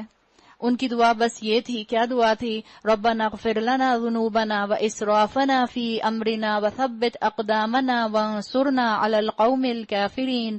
اے ہمارے رب، ہماری غلطیوں اور کوتاہیوں سے درگزر فرما۔ رسول اللہ صلی اللہ علیہ وسلم کی اطاعت کی ترغیب، پھر جو اس اطاعت میں رکاوٹ چیز بنتی ہے اس کو روکا گیا، اور رسول کی اطاعت میں رکاوٹ بننے والی چیز ہے کفار کی باتوں میں آ جانا، کفار کے لائف سٹائل کو اپنانا شروع کر دینا۔ ہم سے بھی غلطی ہوتی ہے تو ہمیں بھی چاہیے کہ ہم اپنی غلطیوں پر اللہ سے معافی مانگ لیں۔ ہمارے کام میں تیرے حدود سے جو کچھ تجاوز ہو گیا ہے اللہ اسے معاف کر دے، ہمارے قدم جما دے اللہ، اور کافروں کے مقابلے میں ہماری مدد کر۔ آخرکار اللہ نے ان کو دنیا کا ثواب بھی دیا اور اس سے بہتر ثواب آخرت بھی عطا کیا۔ اللہ کو ایسے ہی نیک عمل لوگ پسند ہیں۔ اللہ نے کہا ایسے ہی محسنین سے اللہ محبت کرتا ہے، واللہ یحب المحسنین۔ محسن کون؟ جو اپنے ذاتی حقوق چھوڑ دے، جو لوگوں سے نہ ڈرے اللہ سے ڈرے، وہ ہے محسن۔ جو لوگوں کے لیے اپنے عمل اور اپنے کردار کو سافٹ رکھے، سافٹ ہارٹیڈ ہو، جس میں حلم ہو، جو اپنی انا کو نیچے رکھے، وہ محسن۔ اے لوگو جو ایمان لائے ہو، اگر تم لوگوں کے اشاروں پر چلو گے جنہوں نے کفر کی راہ اختیار کی ہے تو وہ تم کو الٹا پھیر لے جائیں گے اور تم نامراد ہو جاؤ گے۔ اللہ نے بتا دیا کسی کا کلچر، کسی کا لائف سٹائل اپنانے کی ضرورت نہیں ہے، اپنے نبی کی سنت اپناؤ، اسی پر اللہ تمہارے طرف سے کافروں کے دل میں روب ڈال دے گا۔ کسی نے کہا کہ ہم 1.3 بلین مسلمان ہیں، اگر چند ملین بھی شریعت پر جم جائیں تو کفار میلی آنکھ سے مسلمان امت کی طرف نہیں دیکھ سکتے۔ لیکن دکھ اس بات کا ہے کہ یہ چند ملین کھڑے نہیں ہو پا رہے، یہ چند ملین عمل میں نظر نہیں آ رہے، یہ چند ملین قربانی نہیں دے پا رہے، یہ چند ملین اپنی خواہشات کو شریعت کے سامنے سرنڈر نہیں کر پا رہے۔ ان کی باتیں غلط ہیں، حقیقت یہ ہے، کیا حقیقت ہے، وَلِلَّهُ مَوْلَاكُمْ، حقیقت یہ ہے اللہ تمہارا حامی اور مددگار ہے، وَهُوَ خَيْرُ النَّاصِرِينَ، اور وہ تمہاری بہترین مدد کرنے والا ہے۔ کس کس سے ایڈ مانگتے رہتے ہو، کس کس کی ایڈ کی طرف نظریں گاڑے رکھتے ہو؟ وَهُوَ خَيْرُ النَّاصِرِينَ، سب سے بڑی اور بہترین مدد کرنے والا تو اللہ ہے۔ جس کا ولی اللہ ہو، جس کا مولا اللہ ہو، اس کو کسی اور سہارے کی ضرورت ہی نہیں ہے۔ ان قریب وہ وقت آنے والا ہے جب ہم منکرین حق کے دلوں میں رعب بٹھا دیں گے۔ اللہ ہمیں ایسا وقت دکھائے مسلمان امت کا، اس لیے کہ انہوں نے اللہ کے ساتھ ان کو خدائی میں شریک ٹھہرایا ہے، جن کے شریک ہونے پر اللہ نے کوئی سند نازل نہیں کی۔ ان کا آخری ٹھکانہ جہنم ہے، اور بہت ہی بری وہ قیام گاہ ہے جو ان ظالموں کو نصیب ہوگی۔ اللہ نے تائید و نصرت کا جو وعدہ تم سے کیا تھا وہ تو اس نے پورا کر دیا۔ وہ ابتدا میں اس کے حکم سے تم ہی ان کو قتل کر رہے تھے، مگر تم نے جب کمزوری دکھائی احد کے میدان میں، آپ کو معلوم ہوگا کہ جنگ کا پانسا کیسے پلٹا تھا، کہ وہ تیر انداز جن کو اللہ کے رسول صلی اللہ علیہ وسلم نے معمور فرمایا تھا ایک ٹیلے کے اوپر، اور ان سے کہا تھا کہ اپنی جگہ نہ چھوڑنا، چاہے تم یہ دیکھو کہ پرندے ہمارے گوشت کو نوچ کے لے کے جا رہے ہیں۔ تو ان میں کچھ مس انڈرسٹینڈنگ ہو گئی تھی، وہ یہ سمجھے تھے کہ شاید فتح ہو گئی ہے، اور مال غنیمت لینے کے لیے یہاں اس پورے گروپ میں سے کچھ لوگ جو تھے وہ اپنی جگہ چھوڑ کر نیچے کی طرف بھاگے تھے، میدان کی طرف، جس کی وجہ سے خالد بن ولید کو موقع مل گیا تھا کہ خالد بن ولید درے کے پیچھے سے پورا گھوم کر آئے اور پیچھے سے مسلمانوں پر حملہ کر دیا، اور جو کفار میدان چھوڑ کر بھاگ رہے تھے جب انہوں نے دیکھا کہ مسلمانوں پر پیچھے سے حملہ ہوا ہے تو وہ بھی واپس پلٹ آئے، اور اس طرح سے مسلمان جو تھے وہ کفار کے درمیان میں سینڈوچ ہو گئے۔ ان ڈسپلن کا مظاہرہ جو مسلمانوں نے کیا اس کمزوری کا ذکر ہے، اور اپنے کام میں باہم اختلاف کیا، اور جو ہی کہ وہ چیز اللہ نے تمہیں دکھائی جس کی محبت میں تم گرفتار تھے۔ کس چیز کی محبت میں گرفتار تھے؟ اسکالرز کہتے ہیں دو چیزوں کی بات ہے، ایک یا تو مال غنیمت، دوسرا یا فتح۔ فتح کے لیے یا مسلمان امیدوار تھے یا مال غنیمت کے لیے، یعنی مال غنیمت بھی ہو سکتا ہے اور فتح بھی ہو سکتی ہے۔ تم اپنے سردار کے حکم کی خلاف ورزی کر بیٹھے، اس لیے کہ تم میں سے کچھ لوگ دنیا کے طالب تھے اور کچھ آخرت کی خواہش رکھتے تھے، تب اللہ نے تمہیں کافروں کے مقابلے میں پسپا کر دیا تاکہ تمہاری آزمائش کرے، اور حق یہ ہے کہ اللہ نے پھر بھی تمہیں معاف ہی کر دیا، کیونکہ مومنوں پر اللہ بڑی نظر عنایت رکھتا ہے۔ یاد کرو جب تم بھاگے چلے جا رہے تھے، کسی کی طرف پلٹ کر دیکھنے تک کا ہوش تمہیں نہ تھا، اور رسول صلی اللہ علیہ وسلم تمہیں پیچھے سے پکار رہے تھے۔ اس وقت تمہاری اس روش کا بدلہ اللہ نے تمہیں یہ دیا کہ تم کو رنج پر رنج دیے، تاکہ آئندہ کے لیے تمہیں یہ سبق ملے کہ جو کچھ تمہارے ہاتھ سے جائے یا جو مصیبت تم پر نازل ہو اس پر ملول نہ ہو۔ اللہ تمہارے سب اعمال سے باخبر ہے، واللہ خبیر بما تعملون، اللہ جانتا ہے۔ مومنوں کو شکست اس لیے دی کہ تم رنجیدہ نہ ہو۔ چند مسلمانوں نے اپنی ذمہ داری ادا نہیں کی تو باقی مسلمانوں کو بھی شکست کا سامنا دیکھنا پڑا۔ اس غم کے بعد پھر اللہ نے تم میں سے کچھ لوگوں پر ایسی اطمینان کی سی حالت طاری کر دی کہ وہ اونگنے لگے۔ یہ جو اونگنے کی بات آئی، امانۃ النعاسن، پاور سنوز جس کو آج ہم کہتے ہیں، اللہ تعالیٰ نے ان کو ایسی انرجی دی کہ دوبارہ سے لڑنے کے لیے تیار ہو گئے اپنی اس پاور سنوز کے بعد۔ مگر ایک دوسرا گروہ جس کے لیے ساری اہمیت بس اپنی ذات ہی کی تھی، اللہ کے متعلق طرح طرح کے جاہلانہ گمان کرنے لگا جو سراسر خلاف حق تھے۔ یہ لوگ اب کہتے ہیں کہ اس کام کے چلانے میں ہمارا بھی کوئی حصہ ہے۔ منافقوں کا تبصرہ ہے، ان سے کہو کسی کا کوئی حصہ نہیں، اس کام کے سارے اختیارات اللہ کے ہاتھ میں ہیں۔ عبداللہ بن ابئی جو تھا اس نے کمنٹ کیا تھا، اس کے اوپر اللہ تعالیٰ نے یہ آیات نازل کی۔ عبداللہ بن ابئی نے جب دیکھا کہ مسلمانوں کو اس طرح سے شکست ہوئی ہے، آپ صلی اللہ علیہ وسلم زخمی ہوئے ہیں، 70 صحابہ شہید ہوئے ہیں، تو کہنے لگا دیکھا میں نے کہا تھا نا کہ مدینہ کے اندر رہ کر جنگ کرنا۔ یہ انداز، اس کے اوپر اللہ تعالیٰ نے تبصرہ کیا۔ دراصل یہ لوگ اپنے دلوں میں جو بات چھپائے ہوئے ہیں اسے تم پر ظاہر نہیں کرتے۔ ان کا اصل مطلب یہ ہے کہ قیادت کے اختیارات میں ہمارا کچھ حصہ ہوتا تو یہاں ہم مارے نہ جاتے۔ ان سے کہہ دو اگر تم اپنے گھروں میں بھی ہوتے تو جن لوگوں کی موت لکھی ہوئی ہے وہ خود اپنی قتل گاہوں کی طرف نکل آتے، اور یہ معاملہ جو پیش آیا یہ تو اس لیے تھا کہ جو کچھ تمہارے سینوں میں پوشیدہ ہے اللہ اسے آزما لے، جو کھوٹ تمہارے دلوں میں ہے اللہ اسے چھانٹ دے۔ مستقبل کے ناگوار واقعے سے سبق سیکھنے کی بجائے مستقبل کو اگنور کر دینا، یہ ایٹیٹیوڈ ہے۔ تم میں سے جو لوگ مقابلے کے دن پیٹ پھیر گئے تھے ان کی اس لغزش کا سبب یہ تھا کہ ان کی بعض کمزوریوں کی وجہ سے شیطان نے ان کے قدم ڈگمگا دیے تھے. منافق کی نہیں یا مخلص مسلمانوں کی بات ہے جن کے قدم ڈگمگا گئے تھے. ان کے لیے کہا گیا کہ کچھ لوگ کنفیوژن میں واپس چلے گئے تھے. ان کے لیے کہا کہ اللہ انہیں معاف کر دے گا. اللہ نے انہیں معاف کر دیا. اللہ بہت درگزر کرنے والا اور بردبار ہے.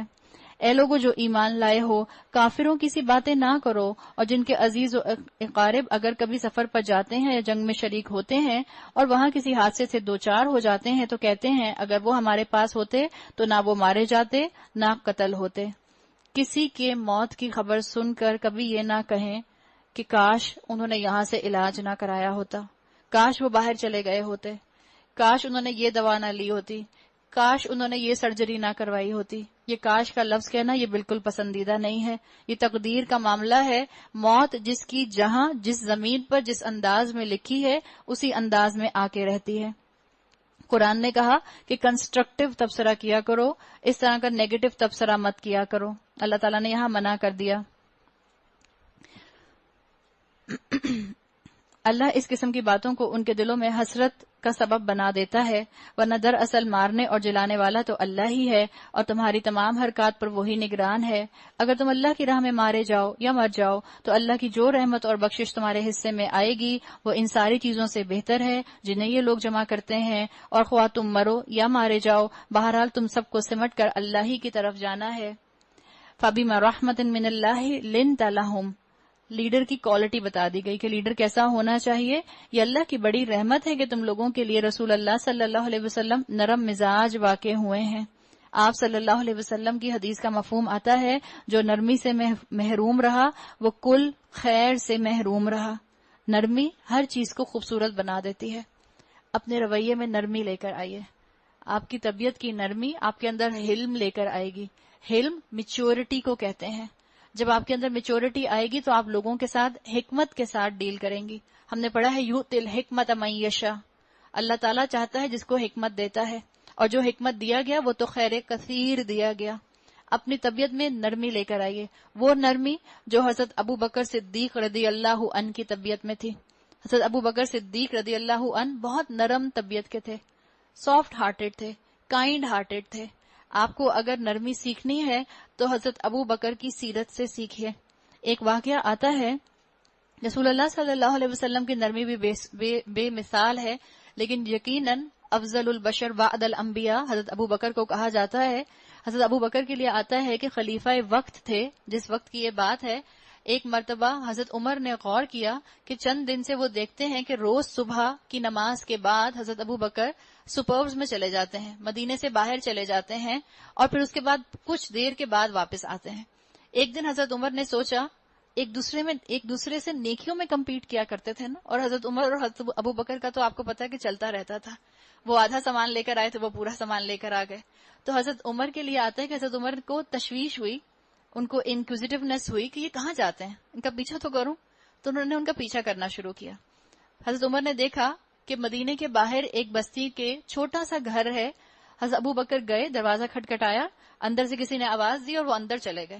حضرت عمر باہر ہی بیٹھے رہے، انتظار کرتے رہے کہ کیا معاملہ ہوگا، باہر آئیں گے تو دیکھیں گے. کچھ دیر کے بعد حضرت ابو بکر باہر آئے، خاموشی سے سر جھکا کر واپس چلے گئے. پیچھے سے حضرت عمر انٹر ہو گئے اندر. دروازہ نوک کیا، کوئی آواز نہیں آئی. اس کے بعد انہوں نے اندر انٹر ہو گئے، دروازہ کھلا ہوا تھا. اندر گئے تو دیکھا ایک بوڑھی عورت جو نابینا ہے وہ فرش پر بیٹھی ہوئی ہے. اور بیٹھ گئے پاس جا کے حضرت عمر اور ان سے پوچھا کہ ابھی جو شخص آیا تھا آپ اس کو جانتی ہیں؟ تو انہوں نے کہا نہیں، میں تو اس کو نہیں جانتی بیٹا، میں تو نابینا ہوں. بس یہ شخص روز آتا ہے، میرے گھر کی صفائی کرتا ہے، کھانا پکاتا ہے اور چلا جاتا ہے. تو حضرت عمر کی آنکھوں میں آنسو آ گئے. انہوں نے کہا کہ میں حضرت ابو بکر کے اجر تک تو پہنچ بھی نہیں سکتا، ایون جتنے ابو بکر کے سینے پر بال ہیں میں تو ان بالوں تک کی اجر تک نہیں پہنچ سکتا. یہ مقام تھا حضرت ابو بکر کا. اللہ ہمارے اندر نرمی پیدا کرے. اپنے بچوں کے ساتھ نرمی، یہ کمبینیشن آپ کو اور مجھے لانے کی ضرورت ہے. اور نرمی کے ساتھ کس طرح ڈسپلن کرنا ہے اس کی ضرورت ہمیں انشاءاللہ اللہ تعالیٰ کی طرف سے خود سکھا دی جائے گی اگر ہم اللہ سے حکمت مانگیں گے. ورنہ اگر تمہیں تند خو اور سنگ دل اگر تم تنگ خو اور سنگ دل ہوتے تو یہ سب تمہارے گرد و پیش سے چھٹ جاتے. ان کے قصور معاف کر دو، ان کے حق میں دعائے مغفرت کرو اور دین کے کام میں ان کو بھی شریک مشورہ رکھو. پھر جب تمہارا عزم کسی رائے پر مستحکم ہو جائے تو اللہ پر بھروسہ کرو. اللہ کو وہ لوگ پسند ہیں جو اسی کے بھروسے پر کام کرتے ہیں. نتیجہ ایک دفعہ سامنے آ جائے، اب اسے اللہ کا فیصلہ سمجھ کر قبول کر لیں. اپنی طرف سے بھرپور کوشش کریں، اس کے بعد رزلٹ اللہ پر چھوڑ دیں.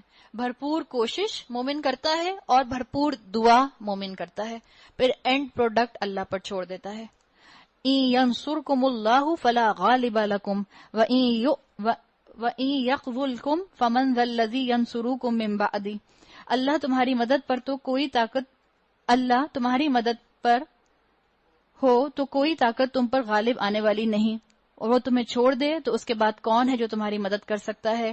پس جو سچے مومن ہیں ان کو اللہ ہی پر بھروسہ رکھنا چاہیے. اللہ ہمارا حامی و مددگار بنے. کسی نبی کا یہ کام نہیں ہو سکتا کہ وہ خیانت کر جائے، اور جو کوئی خیانت کرے تو وہ اپنی خیانت سمیت قیامت کے روز حاضر ہوگا. پھر ہر متنفس کو اس کی کمائی کا پورا پورا بدلہ مل جائے گا اور کسی پر کچھ ظلم نہ ہوگا. بھلا یہ کیسے ہو سکتا ہے کہ جو شخص ہمیشہ اللہ کی رضا پر چلنے والا ہو اور اس شخص کیسے کام کرے جو اللہ کے غضب میں گھر گیا ہو اور جس کا آخری ٹھکانہ جہنم ہو جو بدترین ٹھکانہ ہے. اللہ کے نزدیک دونوں قسم کے آدمیوں میں بدرجہ فرق ہے. اللہ سب کے اعمال پر نظر رکھتا ہے. در حقیقت اہل ایمان پر تو اللہ نے ایک بڑا احسان کیا ہے کہ ان کے درمیان خود انہی میں سے ایک پیغمبر اٹھایا جو اس کی آیات انہیں سناتا ہے. پھر وہی والی آیت آ گئی، یتلو علیہم آیاتہ ویزکیہم ویعلمہم الکتاب والحکمہ. ان کی زندگیوں کو سنوارتا ہے، ان کو کتاب اور دانائی کی تعلیم دیتا ہے، حالانکہ اس سے پہلے یہی لوگ صریح گمراہیوں میں پڑے ہوئے تھے. قرآن کی تلاوت کا حصہ ہے کہ اس کے معنی سمجھ آئیں. اسکالرز کہتے ہیں یتلو کے اندر اس کے مفہوم کا سمجھنا شامل ہے. یہ بیسک ریکوائرمنٹ ہے جس سے ہیومن ریسورس بنتا ہے. یہ وہ طریقہ ہے اس آیت کے اندر جو رسول اللہ صلی اللہ علیہ وسلم کی تربیت کرنے کی میتھڈالوجی ہے. جب جب دین کو دوبارہ سے اسٹیبلش کیا جائے گا، اسی نہج کے اوپر، اسی منہج کے اوپر لوگوں کی تربیت کی جائے گی. اسی طرح سے آپ کے طریقہ کار کو آگے پروموٹ کیا جائے گا.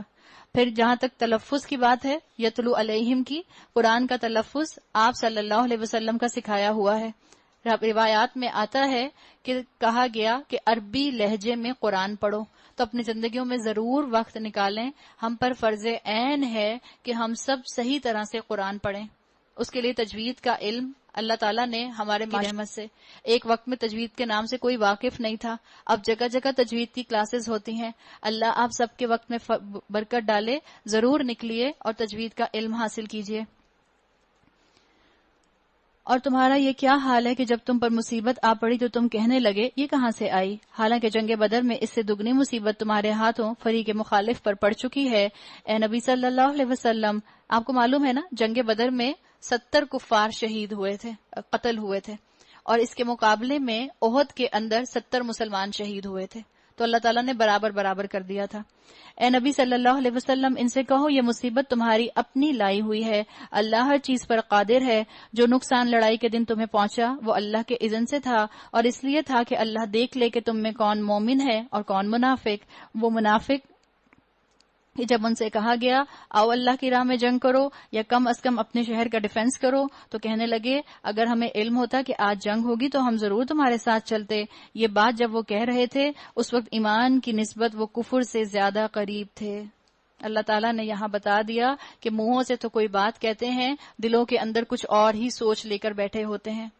وہ اپنی زبانوں سے وہ باتیں کہتے ہیں جو ان کے دلوں میں نہیں ہوتی. جو کچھ وہ دلوں میں چھپاتے ہیں اللہ اسے خوب جانتا ہے. یہ وہی لوگ ہیں جو خود تو بیٹھے رہے اور ان کے بھائی بند لڑنے گئے اور مارے گئے، اور ان کے متعلق انہوں نے کہہ دیا کہ اگر وہ ہماری بات مان لیتے تو نہ مارے جاتے. ان سے کہو اگر تم اپنے اس قول میں سچے ہو تو خود تمہاری موت جب آئے تو اسے ٹال کر دکھا دینا. بیکار یوز لیس تبصرے مت کرو. مسلمان کنسٹرکٹیو باتیں کرنے والا ہوتا ہے. جو لوگ اللہ کی راہ میں قتل ہوئے ہیں انہیں مردہ نہ سمجھو. احد کے بعد کفار جو تھے یہ لوٹ گئے تھے. راستے میں انہیں واپس پلٹنے کا خیال آیا. رسول اللہ صلی اللہ علیہ وسلم کو معلوم ہوا تو اللہ کے رسول نے مسلمانوں سے پوچھا کہ کون ان کے ساتھ حملہ کرنے کے لیے جانے کو تیار ہے. زخمی صحابی تھے، دل شکستہ تھے، اپنے پیارے ان کے شہید ہو گئے تھے، لیکن پھر بھی روایات میں آتا ہے کہ 70 صحابہ زخمی ہونے کے باوجود رسول اللہ صلی اللہ علیہ وسلم کے ساتھ جانے کو تیار ہو گئے تھے. جو لوگ اللہ کی راہ میں قتل ہوئے ہیں انہیں مردہ نہ سمجھو، وہ تو حقیقت میں زندہ ہیں، اپنے رب کے پاس رزق پا رہے ہیں. جو کچھ اللہ نے اپنے فضل سے انہیں دیا ہے اس پر خوش و خرم ہیں، مطمئن ہیں کہ جو اہل ایمان ان کے پیچھے دنیا میں رہ گئے ہیں اور ابھی وہاں نہیں پہنچے ہیں ان کے لیے بھی کسی خوف اور رنج کا موقع نہیں ہے، اور وہ اللہ کے انعام اور اس کے فضل پر شاداں اور فرحان ہیں، اور ان کو معلوم ہو چکا ہے کہ اللہ مومنوں کے اجر کو ضائع نہیں کرتا. عام مومن مرتا ہے، ہم نے بات کی تھی، تو عالم برزخ میں اس کو رہنا ہوتا ہے. شہید سیدھا جنت پہ جاتا ہے. یہاں خون کا پہلا قطرہ زمین پر گرتا ہے اور وہاں شہید کو جنت میں پہنچا دیا جاتا ہے. ایسے مومنوں کے اجر کو جنہوں نے زخم کھانے کے بعد بھی اللہ اور رسول صلی اللہ علیہ وسلم کی پکار پر لبیک کہا، ان میں جو اشخاص نیکوکار اور پرہیزگار ہیں ان کے لیے بڑا اجر ہے. جن سے لوگوں نے کہا کہ تمہارے خلاف بڑی فوجیں جمع ہوئی ہیں، ان سے ڈرو. یہ سن کر ان کا ایمان اور بڑھ گیا، اور انہوں نے جواب دیا، ایمان کیوں بڑھ گیا؟ ان کو تو ڈر لگنا چاہیے تھا کہ ان کے خلاف بڑی فوجیں تیار ہیں. کیا کہا انہوں نے؟ قالوا حسبنا اللہ، اللہ ہمارے لیے کافی ہے، ونعم الوکیل، اور وہی بہترین کارساز ہے. شکست کے بعد بھی مومن کی اسپرٹ نہیں ٹوٹتی. مومن پھر بھی اپنی اسٹرینتھ کے ساتھ قائم رہتا ہے، اس لیے کہ وہ جانتا ہے کہ جو آزمائش آتی ہے یہ اس کے ایمان کو نکھارنے کے لیے آتی ہے، فلارش کرنے کے لیے آتی ہے. جب آپ کسی مشکل میں ہوں یہ کلمہ پڑھیں، حسبنا اللہ ونعم الوکیل. آخر کار وہ اللہ تعالیٰ کی نعمت اور فضل کے ساتھ پلٹ آئے. ہم یہ فریز کب پڑھتے ہیں، حسبنا اللہ ونعم الوکیل؟ جب میچ ہو رہا ہوتا ہے، اور جب پاکستان اور انڈیا کا میچ ہو رہا ہوتا ہے، اور ادھر سے پاکستان بالنگ کرا رہا ہوتا ہے، ادھر سے انڈیا بیٹنگ کر رہا ہوتا ہے، ہر بال کے اوپر ہماری زبان سے آواز نکلتی ہے، حسبنا اللہ ونعم الوکیل. اس وقت بھی پڑھنا چاہیں پڑھ لیں، لیکن جب دین کے راستے پر عمل کرنے کے لیے ہمت نہ گیدر ہو رہی ہو اس وقت بھی پڑھ لیجئے. اللہ آپ کو ہمت دے گا انشاءاللہ. ان کو کسی قسم کا ضرر بھی نہ پہنچا اور اللہ کی رضا پر چلنے کا شرف بھی انہیں حاصل ہو گیا. اللہ بڑا فضل فرمانے والا ہے. اب تمہیں معلوم ہو گیا کہ وہ دراصل شیطان تھا جو اپنے دوستوں سے خواہ خواہ ڈرا رہا تھا، لہٰذا آئندہ تم انسانوں سے نہ ڈرنا، مجھ سے ڈرنا، اور اگر تم حقیقت میں صاحب ایمان ہو. کیا کہا اللہ نے؟ فلا تخافوہم وخافونی، مجھ سے ڈرنا، اللہ سے ڈرنا. ہم ڈرتے ہیں اللہ سے؟ ہم اللہ سے ڈرتے ہوں تو ہم اللہ کی بنائی ہوئی زمین کے اوپر کھلے آسمان کے نیچے گناہ نہ کریں. ہم اللہ سے نہیں ڈرتے. ہمارا حال وہی ہے اس بچے کا سا جو اپنی زبان سے کہتا رہتا ہے اماں آئی لو یو، اماں آئی لو یو، اماں آئی لو یو، اور جب اماں کہتی ہیں اچھا بیٹا فلانی جگہ تم نے نہیں جانا، اور بچہ کہتا ہے کیا ہے میں تو جاؤں گا، آپ کو کیا ہے؟ یہ کیسا آئی لو یو تھا؟ یا بچہ کہے کہ اماں مجھے تو آپ سے بہت ڈر لگتا ہے، مجھے تو آپ سے بہت ڈر لگتا ہے، اور جس وقت امی کہیں کہ اچھا اب میں نے تمہیں منع کر دیا ہے اب تم یہ مووی نہیں دیکھو گے، تو بچہ کہے میں تو دیکھوں گا، میں نے کہہ دیا میں تو دیکھوں گا. کیسا ڈر ہے یہ بچے کا؟ ہم بھی اپنی زبانوں سے ایسے ہی کہتے ہیں ہمیں اللہ سے ڈر لگتا ہے، ہمیں اللہ سے ڈر لگتا ہے، اور ہمارے عمل اس کے اپوزٹ گواہی دے رہے ہوتے ہیں. اے پیغمبر صلی اللہ علیہ وسلم، جو لوگ آج کفر کی راہ میں بڑی دوڑ دھوپ کر رہے ہیں ان کی سرگرمیاں تمہیں آزردہ نہ کریں، پریشان نہ کریں. یہ اللہ کا کچھ بھی نہ بگاڑ سکیں گے. اگر آپ گناہ گاروں کو دیکھتے ہیں اور ان کے پاس بہت سی دنیا دیکھتے ہیں تو ان سے امپریس نہ ہو. آپ نان مسلمز کو دیکھتے ہیں اور ان کے پاس ریسورسز کے خزانے نظر آتے ہیں، آپ امپریس نہ ہو. اللہ کی نافرمانی کے ساتھ کسی کے پاس کسی نعمت کو، دنیاوی نعمت کو دیکھیں تو اس کی تعریف مت کریں، اس لیے کہ کیا پتا وہی اللہ کی دی ہوئی نعمت اس کے جہنم میں جانے کا باعث بن جائے. اللہ کا ارادہ یہ ہے کہ ان کے لیے آخرت میں کوئی حصہ نہ رکھے، بالآخر ان کو سخت سزا ملنے والی ہے. جو لوگ ایمان کو چھوڑ کر کفر کے خریدار بنے ہیں وہ یقیناً اللہ کا کوئی نقصان نہیں کر رہے، ان کے لیے دردناک سزا تیار ہے. یہ ڈھیل جو ہم انہیں دیے جاتے ہیں اس کا یہ کافر اپنے حق میں بہتری نہ سمجھیں. اگر میں گناہ کرتی ہوں اور آسمان سے کوئی کلہاڑی آ کر میری زبان کو چاپ نہیں کر دیتی، اگر میں گناہ کرتی ہوں، غیبت کرتی ہوں، جھوٹ بولتی ہوں اور آسمان سے مجھ پر بجلی نہیں گرتی، تو یاد رکھیں اللہ نے یہ بات کہہ دی کہ یہ ڈھیل ہے اللہ کی جو اللہ دے رہا ہے. ہم تو انہیں اس لیے ڈھیل دے رہے ہیں کہ یہ خوب بارے گناہ سمیٹ لیں، ڈریں اس وقت سے، پھر ان کے لیے سخت ذلیل کرنے والی سزا ہے۔ حدیث کا مفہوم آتا ہے کافروں کی خوشحالی پر کبھی رشک نہ کرو، اس لیے کہ تمہیں نہیں پتا کیسا زبردست قاتل یعنی جہنم اللہ نے ان کے لیے بٹھا کر رکھا ہے۔ دنیا میں ان کے کلچر کی رونق، ان کی زندگی کی کامیابیاں، ان کی زندگی کا گلیمر آپ کی اور میری آنکھیں نہ چندھیا دے۔ جب یہ سب چیزیں اللہ کی اطاعت کے ساتھ ہیں الحمدللہ، جب یہ سب چیزیں اللہ کی نافرمانی کے ساتھ ہیں تو ہم مسلمانوں کو ان سے امپریس ہونے کی ضرورت نہیں۔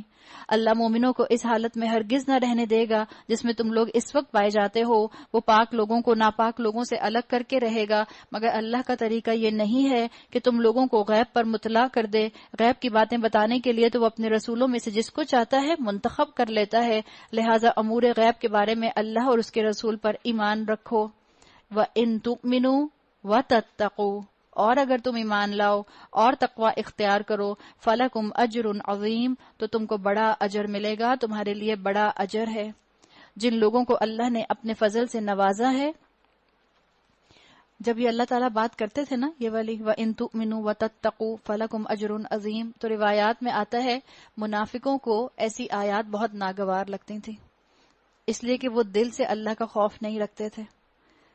جن لوگوں کو اللہ نے اپنے فضل سے نوازا ہے پھر وہ بخل سے کام لیتے ہیں، وہ اس خیال میں نہ رہیں کہ یہ بخیلی ان کے لیے اچھی ہے، نہیں، یہ ان کے حق میں نہایت بری ہے۔ جو کچھ وہ اپنی کنجوسی میں جمع کر رہے ہیں وہی قیامت کے روز ان کے گلے کا طوق بن جائے گا۔ زمین اور آسمانوں کی میراث اللہ ہی کے لیے ہے۔ واللہ بما تعملون خبیر، اور جو کچھ تم کرتے ہو اللہ اس سے باخبر ہے۔ منافق جو ہوتے تھے وہ دولت کے پجاری ہوا کرتے تھے، ان کو انفاق کی آیات بھی اچھی نہیں لگا کرتی تھیں، اس لیے یہاں پر بتا دیا گیا، اور اللہ تعالیٰ نے یہاں بتا دیا، ان کی کوئی بات کا جواب نہیں دیا، سمپل یہ کہہ دیا کہ اللہ کے قبضے میں زمین اور آسمان کی میراث ہے۔ اسکالرز کہتے ہیں کہ بعض دفعہ انسان کی زبان درازی کا جو جواب ہوتا ہے وہ صرف خاموشی ہوتا ہے، اور کیسے دیکھیں آگے اللہ نے کیا کہا۔ اللہ نے ان لوگوں کا قول سنا جو کہتے ہیں اللہ فقیر ہے اور ہم غنی ہیں، ان کی یہ باتیں ہم لکھ لیں گے۔ کیا کہا اللہ نے؟ سنکتبو، اور کوئی جواب نہیں دیا، کوئی تبصرہ نہیں کیا، کوئی کمنٹ نہیں کیا، کوئی چیز جسٹیفائی نہیں کی۔ اللہ نے کہا بس ہم لکھ لیں گے، یعنی ہم نے سن لیا، اب ہم اس کا بدلہ دیں گے۔ یہ بالکل ایسا ہے کہ جیسے آپ اس کو امیجن کریں کہ مثال کے طور پر ایک غلام ہے اور ایک آقا ہے۔ جو مالک ہے وہ کہتا ہے کہ چاک سے لائن لگا دیتا ہے، کوئی فینس نہیں لگاتا، کوئی گرل نہیں لگاتا، کوئی گیٹ نہیں لگاتا، چاک سے لائن لگا دیتا ہے اور اپنے غلام سے کہتا ہے کہ دیکھو چاک سے ادھر ادھر تمہاری باؤنڈری ہے، تم نے چاک کے ادھر نہیں جانا، اس چاک کے اس طرف، اس باؤنڈری کے اس طرف تم جو چاہو کرو، جیسے چاہو جیو، بس چاک کے ادھر مت جانا۔ اب غلام کہتا ہے سمجھ لی میں نے بات۔ ایک دن غلام غلطی سے چاک کے اس طرف گر جاتا ہے، مالک کو دیکھتا ہے، مالک نے دیکھا اس کو لیکن کچھ کہا نہیں، خاموش رہا۔ غلام اٹھتا ہے، سوری سوری بولتا ہے اور دوبارہ سے اپنی باؤنڈری کے اندر چلا جاتا ہے۔ کچھ دن کے بعد اس کو دوبارہ ٹیمپٹیشن ہوتی ہے اور دوبارہ سے اب وہ جان بوجھ کے اپنی باؤنڈری کراس کر کے دوسری طرف جاتا ہے۔ دیکھتا ہے مالک نے مجھے دیکھا پھر بھی کچھ نہیں کہا۔ اب اس کے بعد ہوتا یہ ہے کہ ہوتے ہوتے یہ عالم آتا ہے کہ اس غلام کا میجورٹی وقت اب اپنی لائن سے کراس کر کے گزرتا ہے اور مالک اس کو دیکھتا رہتا ہے اور یہ کچھ نہیں بولتا، اور حال یہ ہو گیا کہ اب اس نے سوری کہنا بھی چھوڑ دیا۔ آخر ایک دن آتا ہے، مالک اس کو بلاتا ہے اور کہتا ہے سنو، تم جتنی دفعہ لائن سے اس طرف آئے میں نے اتنی دفعہ لکھ لیا اور میں نے اتنی دفعہ نوٹ کر لیا، اب ایک ایک دفعہ کی سزا، ہر دفعہ کی سزا تم کو ملے گی۔ اللہ کا یہی معاملہ ہے اپنے بندوں کے ساتھ۔ اللہ نے ہمیں باؤنڈری کھینچ کر دے دی شریعت، یہ ہے شریعت، اس پر عمل کرنا، اس کے اندر اندر جو حلال ہے اس کو انجوائے کرو، اس سے باہر جاؤ گے تو غلطی ہو جائے گی۔ ہمیں بھی شریعت دے دی، ہمارے پاس بھی باؤنڈری آ گئی، ہمارے پاس بھی کوئی فینس نہیں لگی، کوئی الیکٹرک وائرز نہیں لگی، ہم اس لیے غلطی سے ادھر گئے، پہلی دفعہ ہم نے سوری بول دیا، پھر ہم نے دیکھا کہ ہمارے بار بار جانے پر اللہ کچھ بھی نہیں کہتا، ہم اب زیادہ تر اپنی اس باؤنڈری کے دوسری طرف ہی وقت گزارتے ہیں اور ہم سمجھتے ہیں کہ اللہ شاید دیکھتا نہیں ہے یا اگنور کر رہا ہے تو معافی کر دے گا۔ نہیں، روز محشر اللہ ایک دن پکڑے گا اور پھر ایک ایک غلطی کا حساب مجھے اور آپ کو اللہ کو دینا پڑے گا۔ اللہ نے کہا سانک توبو، ان قریب ہم لکھ لیں گے۔ اللہ ہمیں ایسی کیٹیگری سے محفوظ رکھے۔ اور اس سے پہلے جو وہ پیغمبروں کو ناحق قتل کرتے رہے ہیں وہ بھی ان کے نامہ اعمال میں ثبت ہے۔ جب فیصلے کا وقت آئے گا اس وقت ہم ان سے کہیں گے کہ لو اب عذاب جہنم کا مزہ چکھو، یہ تمہارے اپنے ہاتھوں کی کمائی ہے، اللہ اپنے بندوں کے لیے ظالم نہیں ہے۔ جو لوگ کہتے ہیں اللہ نے ہم کو ہدایت کر دی ہے کہ ہم کسی کو رسول تسلیم نہ کریں جب تک وہ ہمارے سامنے ایسی قربانی نہ کرے جسے غیب سے آ کر آگ کھا لے، ان سے کہو تمہارے پاس مجھ سے پہلے بہت سے رسول آ چکے جو بہت سی روشن نشانیاں لائے تھے اور پھر نشانی بھی اور وہ نشانی بھی لائے تھے جس کا تم ذکر کرتے ہو۔ پھر اگر ایمان لانے کے لیے یہ شرط پیش کرنے میں تم سچے ہو تو ان رسولوں کو تم نے کیوں قتل کیا؟ اب اے نبی صلی اللہ علیہ وسلم اگر یہ لوگ تمہیں جھٹلاتے ہیں تو بہت سے رسول تم سے پہلے جھٹلائے جا چکے جو کھلی کھلی نشانیاں اور صحیفے اور روشنی بخشنے والی کتابیں لائے تھے۔ آخرکار ہر شخص کو مرنا ہے اور تم سب اپنے اپنے اجر قیامت کے روز پانے والے ہو۔ کل نفس ذائقۃ الموت، اپنے لیے بھی یاد رکھا کرے میرے نفس کو بھی موت آنی ہے۔ ملک الموت میرے سامنے بھی آ کر کھڑا ہو جائے گا، وہ ملک الموت جو ہم میں سے ایک ایک کو ہر دن دیکھتا ہے۔ جس دن ہماری موت کا وقت ہوگا اس دن وہ ہمارے سامنے ظاہر ہو جائے گا، دنیا کے سامنے نہیں، صرف جس کی موت کا وقت آتا ہے اس کے سامنے ظاہر ہوتا ہے۔ کامیاب دراصل وہ ہے جو آتش دوزخ سے بچ جائے اور جنت میں داخل کر دیا جائے۔ رہی یہ دنیا وَمَا الْحَيَاةُ الدُّنْيَا إِلَّا مَتَاعُ الْغُرُورِ، تو دنیا محض ایک ظاہر فریب دینے کی چیز ہے۔ مسلمانوں لَتُبْلَوُنَّ فِي أَمْوَالِكُمْ وَأَنفُسِكُمْ، تمہیں مال اور جان دونوں کی آزمائشیں پیش آ کر رہیں گی۔ اللہ آزمائے گا مال سے بھی، اللہ اتنی نعمتیں دے گا اور پھر اللہ دیکھے گا ان نعمتوں کو میری فرما برداری میں استعمال کرتے ہو یا میری نافرمانی میں۔ اور اللہ نفس سے بھی آزمائے گا، اللہ پرفیکٹ آئی کیو دے گا، اللہ پرفیکٹ انٹلیکٹ دے گا اور پھر دیکھے گا اس کو میری فرما برداری میں استعمال کرتے ہو یا میری نافرمانی میں۔ تم اہل کتاب اور مشرکین سے بہت سی تکلیف دہ باتیں سنو گے، پھر اس کا علاج کیا ہے؟ اگر تم ایسی باتیں اہل کتاب سے سنو گے تو کیا کرو اس کے نتیجے میں؟ اگر ان سب حالات میں تم صبر اور خدا ترسی کی روش پر قائم رہو، صبر کرو، وَإِن تَصْبِرُوا وَتَتَّقُوا فَإِنَّ ذَلِكَ مِنْ عَزْمِ الْأُمُورِ، تو یہ بڑے حوصلے کا کام ہے۔ ان اہل کتاب کو وہ عہد بھی یاد دلاؤ جو اللہ نے ان سے لیا تھا کہ تمہیں کتاب کی تعلیمات کو لوگوں میں پھیلانا ہوگا، انہیں پوشیدہ رکھنا نہیں ہوگا۔ اللہ تعالیٰ نے ہم سے بھی یہ عہد لیا ہے کہ نہیں؟ وَكَذَلِكَ جَعَلْنَاكُمْ أُمَّةً وَسَطًا، اللہ نے آپ کو اور مجھے امت وسط بنایا ہے۔ آپ سے اور مجھ سے بھی یہ عہد لیا ہے، اللہ نے ان سے بھی یہ عہد لیا تھا۔ انہوں نے کیا کیا؟ انہوں نے کتاب کو پس پشت ڈال دیا۔ ہم کیا کرتے ہیں؟ ہم نے بھی کتابوں کو پس پشت ڈال دیا۔ ہم نے صرف برکت کی کتاب بنا لیا، ہم نے صرف جادو ٹونے کی کتاب بنا لیا، ہم نے صرف اس سے فعال نکال کے گھروں میں لٹکانے کے لیے کیلیگرافی کر کے بس اس چیز کی کتاب بنا لیا۔ اور ہم نے کس چیز کی کتاب اس کو بنایا؟ یہ تو عمل کی کتاب تھی، یہ تو راہ خیر تھی، راہ عمل تھی، راہ ہدایت تھی۔ ہم نے اس کو کیا چیز بنا لیا؟ وہی کام جو بنی اسرائیلیوں نے کیا، وہی کام آج مسلمان کر رہے ہیں۔ بالکل وہی اللہ کے رسول صلی اللہ علیہ وسلم کی حدیث کا مفہوم سچا ہو رہا ہے کہ بالکل مسلمانوں اور یہود کا معاملہ یہ ہو جائے گا کہ جیسے ایک جوتا دوسرے جوتے سے بالکل مشابہ ہوتا ہے، یہود اور مسلمان بھی بالکل اعمال میں اسی طرح ہو جائیں گے۔ اللہ ہمیں ان لوگوں میں شامل کرے جن کے لیے اللہ نے فرمایا وَلْتَكُمْ مِنْكُمْ أُمَّةٌ يَدْعُونَ إِلَى الْخَيْرِ، اللہ ہمیں اس میجورٹی میں شامل نہ کرے بلکہ اس مائنورٹی میں شامل کرے جو عمل کر کے آگے بڑھنے والی ہوگی۔ یہ وہ لوگ ہیں جنہوں نے کتاب کو پس پشت ڈال دیا اور تھوڑی قیمت پر اسے بیچ ڈالا۔ کتنا برا کاروبار ہے جو یہ لوگ کر رہے ہیں۔ تم ان لوگوں کو عذاب سے محفوظ نہ سمجھو۔ موسیٰ علیہ السلام کی شریعت کے بارے میں آپ جانتے ہوں گے کہ اس میں تھا کہ تورات کو احکامات کو پھیلاؤ، اللہ کی احکامات کو خوب پھیلاؤ۔ یہاں تک آتا ہے روایات میں کہ ان کے لیے تھا کہ تورات کی آیات کو لکھ لکھ کے اپنے گھر کی دروازوں کی دہلیزوں کے اوپر لکھ کے رکھو، درختوں پر لکھ کر رکھو تاکہ تمہیں ریمائنڈر ملتا رہے۔ اتنا زیادہ ان کے اندر تھا، لیکن انہوں نے اس کا کچھ حال سے حال کر دیا۔ تم ان لوگوں کو عذاب سے محفوظ نہ سمجھو جو اپنے کرتوتوں پر خوش ہیں اور چاہتے ہیں کہ ایسے کاموں کی تعریف انہیں حاصل ہو جو فی الواقع انہوں نے نہیں کیے ہیں۔ ان کانچ کے ٹکڑوں کو حقیقت مت سمجھنا، سینس آف اچیومنٹ مت آئے دنیا کے کام کر کے.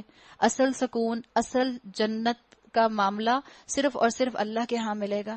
اصل سٹریس فری زون جنت ہے. صرف دنیا میں کوئی بھی ایسی جگہ نہیں ہے جو سٹریس فری زون بن جائے. تو اللہ کی آیات کو کم قیمت پر نہ بھیج دینا. ان دنیا کی نعمتوں کو کامیابی مت سمجھنا. ان دنیا کی نعمتوں کو حاصل کرنے کے بعد تمہیں سینس آف اکمپلشمنٹ نہ آنے لگ جائے. حقیقت میں ان کے لیے دردناک سزا تیار ہے. زمین اور آسمانوں کا مالک اللہ ہے اور اس کی قدرت سب پر حاوی ہے. آپ صلی اللہ علیہ وسلم کا معمول تھا کہ ان آیات کی روزانہ تلاوت کیا کرتے تھے. یہ جو اب آیات آ رہی ہیں آیت نمبر 190 سے اس سورت کے اختتام تک. ان فی خلق السماوات والارض واختلاف اللیل والنہار لآیات لأولی الالباب. زمین اور آسمانوں کی پیدائش میں، رات اور دن کے باری باری آنے میں ان ہوش مند لوگوں کے لیے نشانیاں ہیں. ہوش مند لوگ کون؟ جن کے پاس اولو الالباب ہے، لب ہے. لب کہتے ہیں عربی زبان میں عقل کو، ایسی عقل جو آپ کو مشاہدہ کرا کے درست حقیقت تک پہنچا دے. اللہ نے کائنات کو آبزرو کرنے کو کہا، اللہ نے کائنات کو انفر کرنے کو کہا. اللہ چاہتا ہے کہ مسلمان جس طرح جنت کے حقدار بنے، اسی طرح مسلمان دنیا کے بھی حقدار بنے. اللہ چاہتا ہے کہ مسلمان کامیاب ہوں، اللہ چاہتا ہے مسلمان سائنٹسٹ ہوں، اللہ چاہتا ہے مسلمان کامیاب ڈاکٹر ہوں، مسلمان کامیاب انجینئر ہوں، مسلمان فائنانس میں آگے جائیں، مسلمان مارکیٹنگ میں آگے جائیں. اللہ یہ سب چاہتا ہے. اس لیے تو اللہ نے کہا ہے کہ اپنے آس پاس کی زمین پر تھوڑا سا تم وقت تو لگاؤ، آبزرو تو کرو. پھر آگے آیت میں آتا ہے یہ وہ لوگ ہیں جو اٹھتے بیٹھتے اور لیٹتے ہر حال میں اللہ کو یاد کرتے ہیں اور زمین و آسمان کی ساخت میں غور و فکر کرتے ہیں. یعنی سائنٹسٹ بھی ہیں اور عالم بھی ہیں. کیا بہترین کمبینیشن ہے. دنیا کا علم بھی ہے ان کے پاس، اس لیے کائنات پر غور کرتے ہیں، ہبل ٹیلیسکوپ سے دیکھ کر اپنے نئے نئے مشاہدات سامنے لاتے ہیں، اپنی دنیا میں مختلف فزکس کی تھیوریز جو ہیں ان کو انوینٹ کرتے ہیں، اور ساتھ ساتھ اٹھتے بیٹھتے اور لیٹتے ہر حال میں اللہ کو یاد کرتے ہیں. بہترین کمبینیشن جہاں پر علم ایکوائرڈ نالج بھی ہو اور ریویلڈ نالج بھی ہو. اللہ کا ذکر ان کو انسپائر کرتا ہے. آپ دیکھیں آخر نیوٹن کو کائنات کے ایک عمل نے انسپائر کیا تھا نا. درخت سے پھل سیب اس کے سر پر گرا، اس نے سوچنا شروع کر دیا. آپ اور میں اپنے سامنے حالات دیکھتے ہیں، بدلتے ہوئے سورج اور موسم کو دیکھتے ہیں، اپنے سامنے گرمی سردی دیکھتے ہیں. کتنی سخت گرمی پڑ رہی ہے. ہر سال گرمی پڑتی ہے تو ہم کہتے ہیں ایسی گرمی کبھی بھی نہیں پڑی، اور میرا خیال ہے ہر سال ہی پڑتی ہے. صرف فرق یہ ہو گیا کہ رمضان آگے آہستہ آہستہ پیچھے آ رہے ہیں. اللہ نے یہ جو کائنات بنائی ہے اس پر غور کرو، اور غور کرنے کے بعد دیکھو کہ کیا کوئی اور ہستی اتنی پرفیکٹ کائنات بنا سکتی ہے. اور اگر تم مان جاؤ کہ ٹھیک ہے اللہ رب العزت نے یہ کائنات بنائی ہے، تو جس رب العزت نے اتنی پرفیکٹ کائنات بنائی ہے اسی رب العزت نے تو تم کو شریعت دی ہے. کیا وہ شریعت پرفیکٹ نہیں ہوگی؟ کیا اس شریعت پر عمل کرنا تمہارے لیے پرفیکٹ نہیں ہوگا؟ یہ بھی تو سوچو. کیوں نہیں انفر کرتے؟ کیوں نہیں یہ چیزیں تمہیں انسپائر کرتی؟ کیوں نہیں تمہاری عقل کے گھوڑے جو ہیں وہ اس طرف دوڑتے؟ اللہ تعالیٰ نے یہاں ترغیب دی ہے. اور یہ کون لوگ ہیں؟ وہ بے اختیار بول اٹھتے ہیں، پروردگار یہ سب کچھ تو نے فضول اور بے مقصد نہیں بنایا ہے، تو پاک ہے اس سے کہ عبث کام کرے، پس اے رب ہمیں دوزخ کے عذاب سے بچا لے. ربنا ما خلقت هذا باطلا سبحانک فقنا عذاب النار. تو نے جسے دوزخ میں ڈالا اسے در حقیقت بڑی ذلت اور رسوائی میں ڈال دیا، اور پھر ایسے ظالموں کا کوئی مددگار نہ ہوگا. عقل اور صرف عقل اگر سامنے رکھیں گے، ہدایت کو راہ ہدایت نہیں بنائیں گے تو نقصان اٹھائیں گے. عقل چراغ راہ ہے، یاد رکھیں منزل نہیں ہے. انسان فطرت کو پہچانے، عقل اور فطرت پر پہچاننے والا اصل میں مومن ہوتا ہے.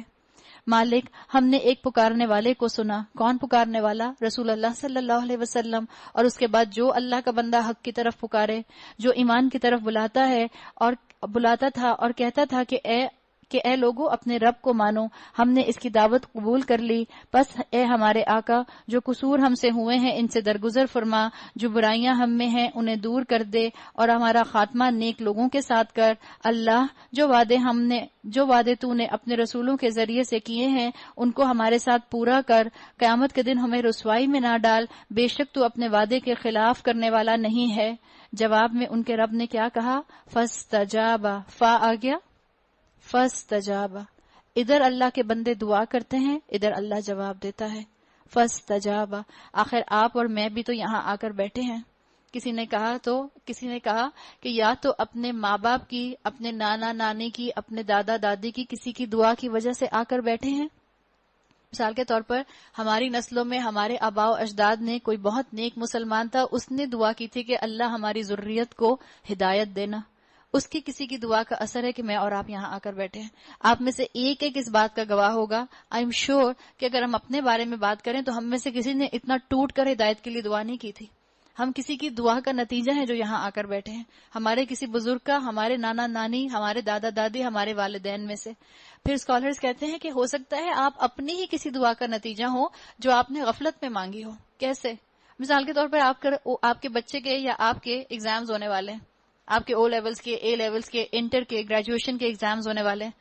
ایگزام کے دن ویسے بچوں کو آپ کہتے رہیں بیٹا صبح شام کی دعائیں پڑھ لو، صبح شام کی دعائیں پڑھ لو. اچھا پڑھ لیں گے، اچھا پڑھ لیں، اچھا پڑھ لیں گے. بچے ایسے کرتے ہیں. جس دن امتحان دینے جا رہے ہوتے ہیں، جب پتہ ہے کہ اب ذہن میں کچھ نہیں جائے گا، امی کون سی دعا پڑھوں، کون سی دعا پڑھ کے جاؤں؟ تو امی کہتی ہیں بیٹا پڑھو ربی زدنی علما.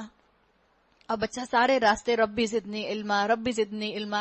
ادھر پیپر ڈسٹریبیوٹ ہو رہے ہیں، کوشچنئر، اور ادھر بچہ پیپر پکڑتے ہوئے دل میں کہہ رہا ہے ربی زدنی علما، ربی زدنی علما. کیا مطلب ہے ربی زدنی علما؟ اے میرے رب میرے علم میں اضافہ فرما. کیا پتا اللہ وہاں آپ کا او لیولز اے لیولز کا ریزلٹ ایسا شاندار نہ لائے، لیکن کیا آپ کی دعا ضائع ہو جائے گی؟ اللہ نے آپ کی وہ دعا سنبھال لی. دعاؤں کے لیے 3 طرح کے معاملے آتے ہیں نا. یا تو دعا اللہ ایز اٹ از قبول کر لیتا ہے، یا اللہ دعا کے بدلے میں کوئی اچھی چیز دے دیتا ہے، یا اللہ دعا کو آخرت کے لیے سنبھال لیتا ہے. یہاں پر کون سا معاملہ ہوا؟ دوسرا معاملہ. اللہ نے ہماری اس رب زدنی علما کی دعا کے نتیجے میں ہمیں ایک اچھی بہتر چیز دے دی. ہمیں قرآن کے سامنے لا کر بٹھا دیا کہ ہم اپنی ہی دعا کے نتیجے میں اس وقت قرآن پڑھ رہے ہیں اور قرآن کو سمجھ رہے ہیں. تو یہ بات یہاں پر واضح کر دی گئی. اللہ تعالیٰ مجھے اور آپ کو دعائیں مانگنے والا بنائے. ادھر بندہ دعا کرتا ہے فاستجابا، ادھر اللہ جواب دیتا ہے. جواب میں ان کے رب نے فرمایا میں تم میں سے کسی کا عمل ضائع کرنے والا نہیں ہوں، خواہ مرد ہو یا عورت. تم سب ایک دوسرے کے ہم جنس ہو، لہذا جن لوگوں نے میری خاطر اپنے وطن چھوڑے اور جو میری راہ میں اپنے گھروں سے نکالے گئے اور ستائے گئے اور میرے لیے لڑے اور مارے گئے، ان سب کے قصور میں معاف کر دوں گا. انہیں ایسے باغوں میں داخل کروں گا جن کے نیچے نہریں بہتی ہوں گی. یہ ان کی جزا ہے اللہ کے ہاں، اور بہترین جزا اللہ ہی کے پاس ہے. اللہ تعالیٰ ہمیں ان تمام دعاؤں کو مانگنے والا اور ان تمام دعاؤں کے لیے مجھے اور آپ کو اللہ اس قابل بنائے کہ ہم ان سے فائدہ اٹھا سکیں. لا یغرنک تقلب الذین کفروا فی البلاد. اے نبی صلی اللہ علیہ وسلم، دنیا کے ملکوں میں اللہ کے نافرمان لوگوں کی چلت پھرت تمہیں کسی دھوکے میں نہ ڈال دے. اللہ کے نبی کے ذریعے کس کو کہا جا رہا ہے؟ آپ کو اور مجھے. اللہ کے رسول صلی اللہ علیہ وسلم جب مکہ میں تھے تب بھی آپ پر حالات تنگ تھے. آج ہم مسلمان جب عمل کرنے کھڑے ہوتے ہیں تو آج بھی مومن کے لیے حالات تنگ ہوتے ہیں. اللہ نے کہا گناہگار تم کو فلرش ہوتے نظر آئیں، گناہگار رب کے نافرمان تم کو آگے بڑھتے نظر آئیں، گناہگار تم کو کول نظر آئیں، گناہگار تم کو ایلیٹ نظر آئیں، گناہگار تم کو پروفیشنز کے اندر نظر آئیں، تو تم پریشان مت ہونا. تمہارے ساتھ تمہارا رب ہے. یہ محض چند روزہ زندگی کا تھوڑا سا لطف ہے، پھر یہ سب جہنم میں جائیں گے جو بدترین جائے قرار ہے. فرشتے قبر میں نہیں پوچھیں گے بتاؤ کتنے ایز آئے تھے، اچھا اے اسٹار تھے، چلو پاس. اب تم سے 3 سوال نہیں پوچھتے جو ہم نے قبر کے پوچھنے تھے. ایسا کچھ نہیں ہوگا. اللہ ایسا کچھ نہیں کرنے والا. اللہ تعالیٰ نے بتا دیا کہ آپ اور میں، ہر دنیا کا انسان شریعت کا پابند ہے اور اسے شریعت کا پابند ہی رہنا چاہیے. برعکس اس کے جو لوگ اپنے رب سے ڈرتے ہوئے زندگی بسر کرتے ہیں ان کے لیے ایسے باغ ہیں جن کے نیچے نہریں بہتی ہیں. ان باغوں میں وہ ہمیشہ رہیں گے. اللہ کی طرف سے یہ سامان ضیافت ہے ان کے لیے، اور جو کچھ اللہ کے پاس ہے نیک لوگوں کے لیے وہی سب سے بہتر ہے. اہل کتاب میں بھی کچھ لوگ ایسے ہیں جو اللہ کو مانتے ہیں، اس کتاب پر ایمان لاتے ہیں جو تمہاری طرف بھیجی گئی ہے، اس کتاب پر بھی ایمان رکھتے ہیں جو اس سے پہلے خود ان کی طرف بھیجی گئی تھی. اللہ کے آگے جھکے ہوئے ہیں، اللہ کی آیات کو تھوڑی سی قیمت پر بیچ نہیں دیتے، کسی کی نظروں کی وجہ سے اللہ کا حکم نہیں چھوڑ دیتے. صرف میں سمارٹ نہیں لگوں گی اس لیے اپنا حلیہ اللہ کی خاطر جو ہے ایسا نہیں کرتے کہ وہ اپنائے نہ جو شریعت نے کہا ہے. ایسا نہیں کرتے. بلکہ وہ تھوڑی سی قیمت پر اللہ کی آیات بالکل نہیں بیچتے. ان کا اجر ان کے رب کے پاس ہے. اللہ حساب چکانے میں کچھ دیر نہیں لگاتا. اللہ ہمیں ایسے لوگوں میں شامل فرمائے. ابھی جو آخری آیت ہے سورۃ آل عمران کی، اس میں اجتماعیت کا نسخہ بتا دیا گیا کہ اگر تمہیں دنیا نہیں ملتی ہے تو تم نے کیا کرنا ہے؟ شریعت پر قائم رہنا ہے، ٹیمپٹیشنز پر صبر کرنا ہے. یا ایھا الذین آمنو، اے لوگو جو ایمان لائے ہو، اصبروا، صبر سے کام لو، وصابروا ورابطوا واتقوا اللہ لعلکم تفلحون. باطل پرستوں کے مقابلے میں ہمت دکھاؤ، حق کی خدمت کے لیے کمر بستہ رہو، اللہ سے ڈرتے رہو، امید ہے کہ تم فلاح پاؤ گے.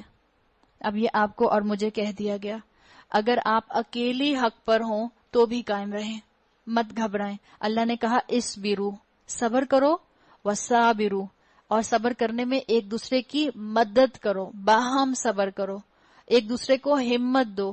لائک مائنڈڈ لوگ اکٹھے ہو جائیں. قرآن جہاں پڑھا جائے وہاں پر آپ اپنی دوستیاں کریں، تاکہ آپ کو پتا چلے کہ آپ نے کس عمل کے لیے کون سا صحیح سٹیپ اٹھانا ہے، کون سا اینگل آپ دین کا اپنی زندگی میں پہلے لے کر آئیں گی، آپ کو احکامات کو کیسے پرائرٹائز کرنا ہے. اپنے آپ کو آپ اس طرح سے لوگوں کے ساتھ جب رکھیں گی جو اللہ سے ڈرنے والے ہیں تو آپ کو عمل کا موقع مل جائے گا. اللہ تعالی ہمیں ایسے لوگوں میں شامل فرمائے. سورۃ نساء مدنی سورت ہے. نساء کا مطلب ہوتا ہے خواتین، عورتیں. بسم اللہ الرحمن الرحیم. یا ایھا الناس، پھر یونیورسل بردرہڈ کا یہاں پر اللہ تعالیٰ نے خطاب کیا. اتقوا ربکم الذی خلقکم من نفس واحدہ وخلق منها زوجہا وبث منہما رجالا کثیرا ونساء. لوگو اپنے رب سے ڈرو جس نے تم کو ایک جان سے پیدا کیا اور اسی جان سے اس کا جوڑا بنایا، اور ان دونوں سے بہت مرد اور عورت دنیا میں پھیلا دیے. بتا دیا کہ سب انسان آدم اور حوا کی اولاد ہیں، اور یہ بھی بتا دیا کہ اسلام میں کوئی کاسٹ سسٹم نہیں ہے. اسلام میں کوئی ایسا نہیں ہے کہ کوئی بھگوان کے سر سے پیدا ہوا اور کوئی بھگوان کے پیر سے پیدا ہوا. ہم کہتے ہیں ہم پنجابی، ہم سندھیوں میں شادی نہیں کریں گے. سندھی کہتے ہیں ہم سندھی، ہم پنجابیوں میں شادی نہیں کریں گے. ہاں پنجابی ایسے ہوتے ہیں. اردو اسپیکنگ کہتے ہیں ارے. چنیوٹی ایسے ہوتے ہیں. چنیوٹی کہتے ہیں ارے. جو دوسرے لوگ ہوتے ہیں پٹھان، وہ ایسے ہوتے ہیں. ہم تو اسی چیز میں رکھ گئے. اللہ نے بتا دیا کہ تم سب کو ایک والدین سے پیدا کیا گیا ہے. آپ کو معلوم ہے سورہ نساء کی جو آیت ہے پہلی، یہ خطبہ نکاح میں پڑھی جاتی ہے. اور خطبہ نکاح میں یہ بات بتائی جاتی ہے کہ تم میں کوئی کاسٹ سسٹم نہیں ہے. بہو کو تانا مت دینا کہ ہم کس قبیلے کی، کس کاسٹ کی بہو لے کر آ گئے. بہو یہ نہ سمجھے کہ آئے ہائے میں کس طرح کی برادری میں آ گئی. ہم آج کل رشتے لینے جاتے ہیں تو لوگ کہتے ہیں کہ اپنی برادری میں شادی کرو. کیوں؟ اس لیے کہ سندھیوں کی رسمیں الگ ہوتی ہیں، بلوچیوں کی رسمیں الگ ہوتی ہیں، پنجابیوں کی رسمیں الگ ہوتی ہیں. اگر ہم سب مسلمان امت بن جائیں، اگر سنت ہمارا کلچر، اگر سنت ہمارے رسومات، اور اگر سنت ہمارے روزمرہ کی روٹین میں شامل ہو جائے تو کیا ہماری الگ الگ رسمیں ہو سکتی ہیں؟ پھر ہم سب کی رسمیں بھی ایک جیسی ہوں گی. خطبہ نکاح میں یہ آیت پڑھی جاتی ہے تاکہ لوگوں کو ڈرایا جائے. واتقوا اللہ، اللہ کا تقوی اختیار کرو، اللہ سے ڈرو. لیکن خطبہ نکاح میں جب آیات پڑھی جا رہی ہوتی ہیں، کون سن رہا ہوتا ہے؟ کیا دلہن سن رہی ہوتی ہے؟ کیا دلہا سن رہا ہوتا ہے؟ کیا دلہن کی فرینڈز سن رہی ہوتی ہیں یا بہنیں سن رہی ہوتی ہیں؟ سب اپنے بلو ڈرائی کیے ہوئے بالوں کی فکر میں ہوتی ہیں، میرے بال صحیح ہیں. سب اپنے دوپٹے سنبھالنے کی فکر میں ہوتی ہیں اگر نصیب ہوا ہے تو. سب کو اپنے ڈریسز کی فکر ہوتی ہے. مولوی صاحب بیچارے دعا پڑھ کے، آیات پڑھ کے ایک طرف ہو جاتے ہیں. تو آنکھیں کھولتا ہے مسلمان. جب قرآن کی آیات تلاوت کی جاتی ہیں، آپ کا اور میرا فرض ہے کہ ہم خاموشی سے سنیں. جب آپ کسی محفل میں جائیں جہاں نکاح کی آیات پڑھی جا رہی ہوں، لوگ باتیں کر رہے ہوں، آپ چپ کر جائیں. اپنے برابر والی سے کہہ دیں پہلے سن لیں پھر باتیں کریں گے. پیار سے مسکرا کے کہیں گی تو کیسے نہیں مانیں گے. ہو سکتا ہے آپ کو دیکھ کے 4 اور عورتیں خاموش ہو جائیں، ان 4 کو دیکھ کے 4 اور خاموش ہو جائیں. کتنا اجر آپ نے سمیٹ لیا. اللہ سنا رہا ہوتا ہے. مجھے تو لگتا ہے خطبہ نکاح، اس کی تفسیر، اس کی آیات کی ایکسپلینیشن دلہا اور دلہن دونوں، اور کم سے کم امیجیٹ فیملی ممبرز کو ضرور پہلے پڑھنی چاہیے اور سننی چاہیے، اس سے پہلے کہ شادی، نکاح اور ولیمے کا موقع آئے.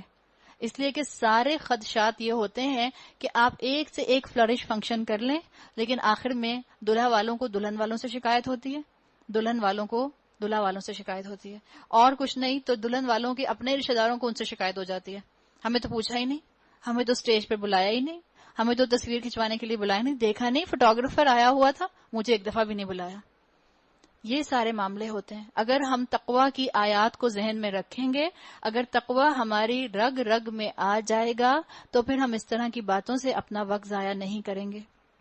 اللہ نے کہا اللہ سے ڈرو جس کا واسطہ دے کر تم ایک دوسرے سے اپنے حق مانگتے ہو، رشتہ اور قرابت کے تعلقات کو بگاڑنے سے پرہیز کرو. اللہ یہ خطبہ نکاح میں آیات ہمیں سنا رہا ہوتا ہے، ہمیں سمجھ آ رہی ہوتی ہیں؟ نہیں، مولوی صاحب پتہ نہیں کون سی زبان میں بول کے چلے جاتے ہیں. اور میوزک کے لیے تو اسپیکر مل جائیں گے، نکاح کے لیے مائک کیوں نہیں ملتا؟ مجھے آج تک سمجھ نہیں آتی. بہت کم ہوتا ہے کہ نکاح کو مائک پہ کروایا جائے. کیا منع ہے؟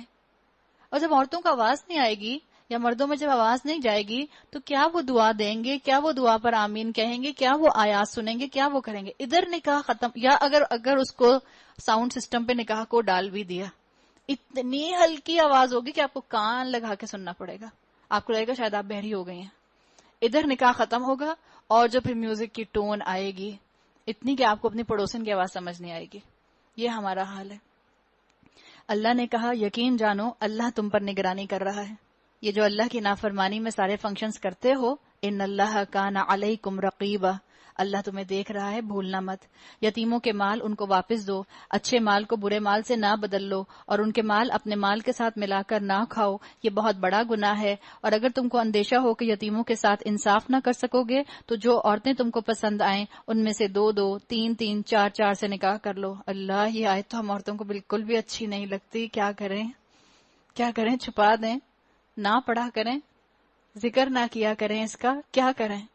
لیکن اگر تمہیں اندیشہ ہو، یہ اس کو بھی یاد رکھا کریں پلیز.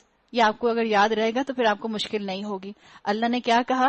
وَإِنْ خِفْتُمْ أَلَّا تُقْسِطُوا فِي الْيَتَامَى فَانكِحُوا مَا طَابَ لَكُم مِّنَ النِّسَاءِ مَثْنَىٰ وَثُلَاثَ وَرُبَاعَ.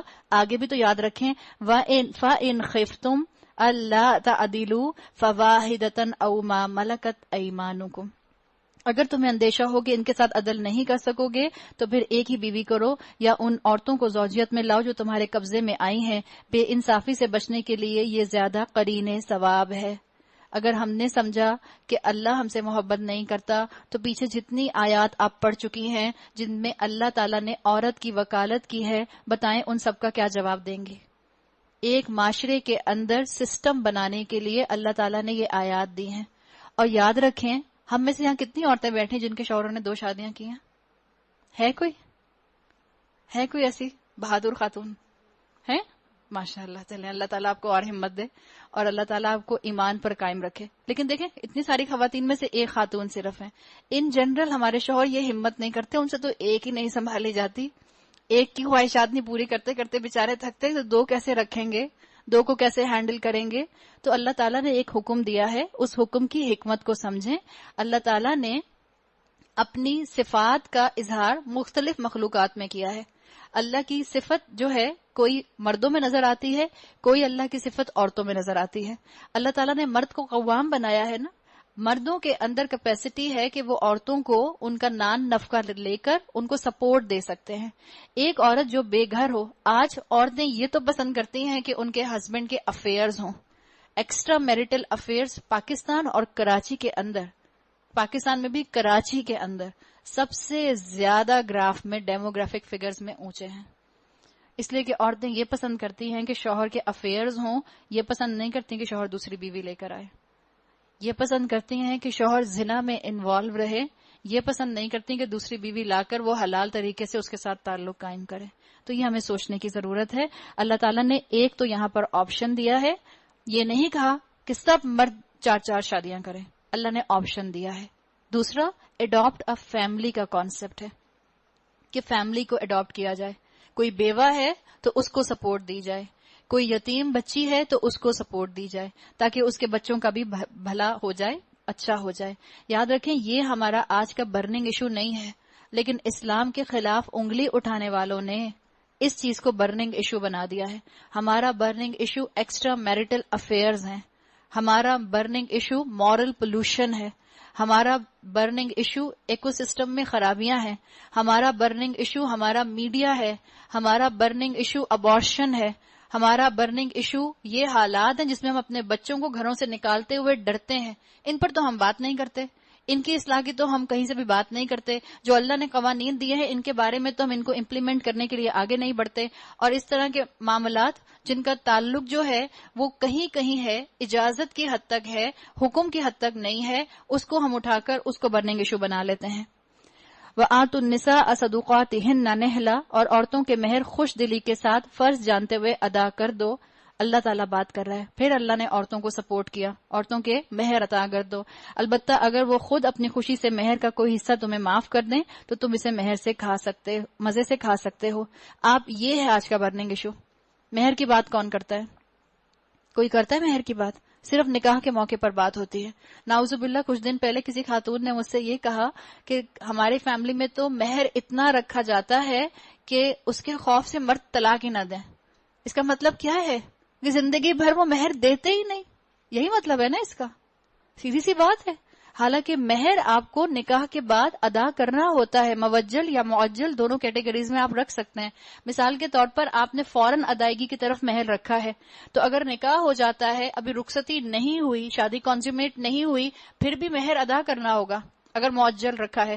اگر غیر موجل رکھا ہے تو پھر شادی کنزیومیٹ ہونے کے بعد ٹائم فریم رکھا جا سکتا ہے کہ ہم 1 سال کے اندر یا 2 سال کے اندر یا 2 دن کے اندر یا 6 مہینے کے اندر ادا کر دیں گے.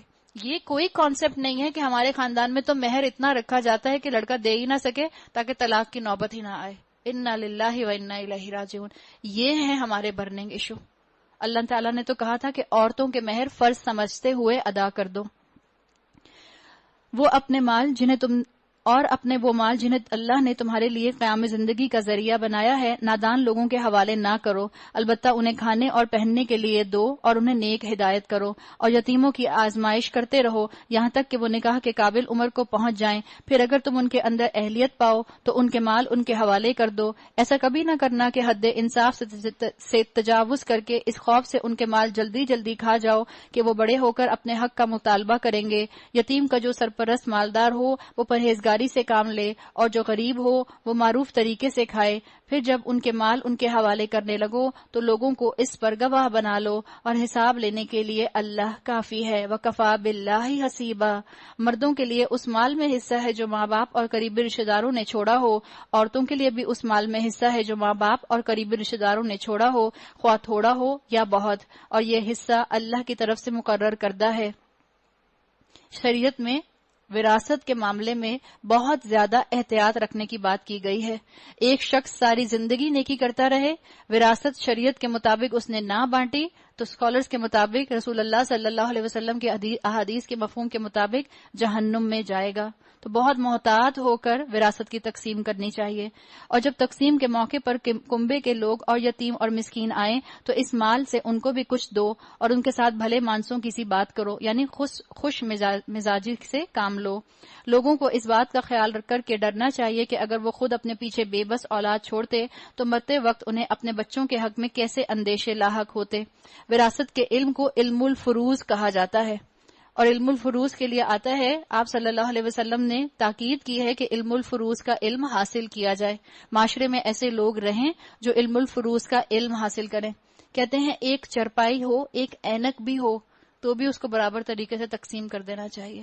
آپ نہیں لینا چاہ رہی اپنے والد کی وراثت میں سے, آپ اپنے حصے کا پہلے اڈاپٹ ضرور کریں, پک ضرور کریں, اس کو لیں ضرور. بعد میں اپنے جس بہن بھائی کو دینا چاہ رہے ہیں اس کو دے دیجئے.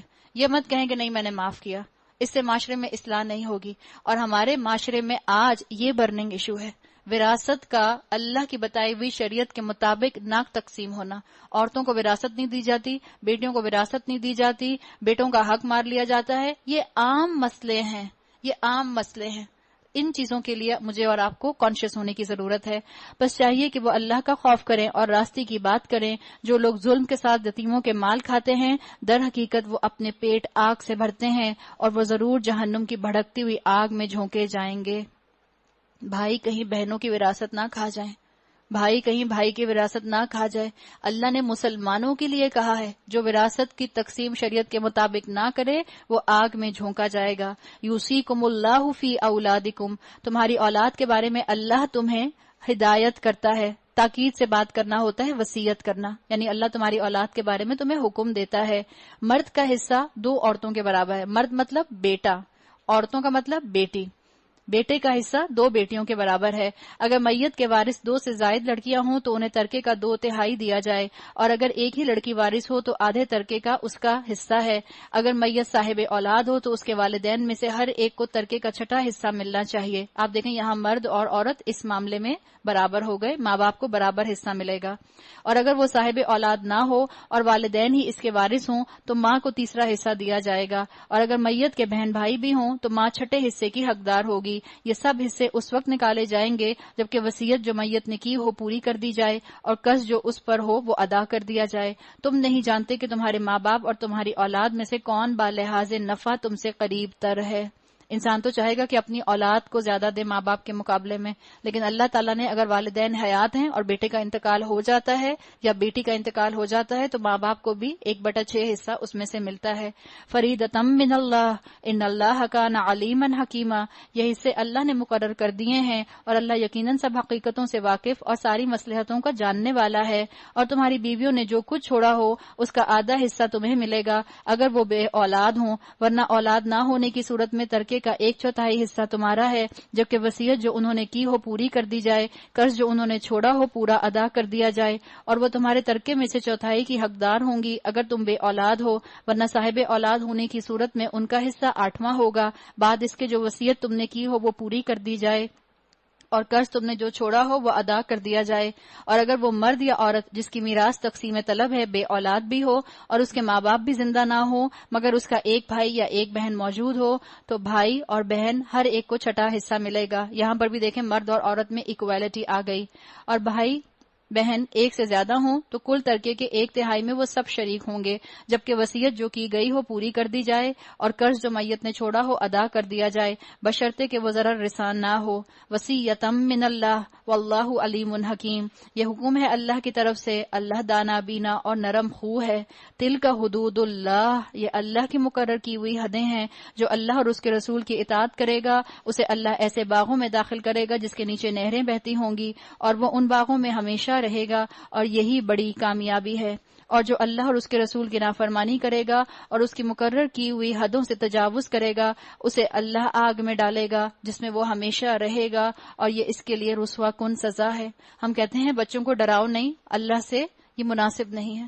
یہ جو قرآن میں جگہ جگہ جہنم کا، آگ میں جلنے کا، جہنم کے عذاب کا ذکر ہے، اس کے بارے میں کیا خیال ہے؟ تمہاری عورتوں میں سے جو بدکاری کے مرتکب ہوں ان پر اپنے میں سے 4 آدمیوں کی گواہی لو، اور اگر 4 آدمی گواہی دے دیں تو ان کو گھروں میں بند رکھو یہاں تک کہ انہیں موت آ جائے یا اللہ ان کے لیے کوئی راستہ نکال دے. سورہ نور کے جب احکامات آئے تھے تو یہ آیت ایبروگیٹ ہو گئی تھی، منسوخ ہو گئی تھی. اور تم میں سے جو اس فعل کا ارتکاب کریں ان دونوں کو تکلیف دو، پھر اگر وہ توبہ کریں اور اپنی اصلاح کر لیں تو انہیں چھوڑ دو کہ اللہ بہت توبہ قبول کرنے والا اور رحم فرمانے والا ہے. ہاں یہ جان لو کہ اللہ پر توبہ کی قبولیت کا حق انہی لوگوں کے لیے ہے جو نادانی کی وجہ سے کوئی برا فعل کر گزرتے ہیں اور اس کے بعد جلدی ہی توبہ کر لیتے ہیں. یعنی پسندیدہ کیا ہے کہ فوراً غلطی کے بعد، گناہ کے بعد اللہ سے معافی مانگ لی جائے. اور اللہ تعالیٰ نے سیکس ڈسپلن کی بات کر لی اور یہ بات واضح کر دی کہ جس معاشرے میں سیکس ڈسپلن نہیں ہوتا وہاں مورل پولوشن ہوتا ہے. ایسے لوگوں پر اللہ اپنی نظر عنایت سے پھر متوجہ ہوتا ہے اور اللہ ساری باتوں کی خبر رکھنے والا، حکیم اور دانا ہے.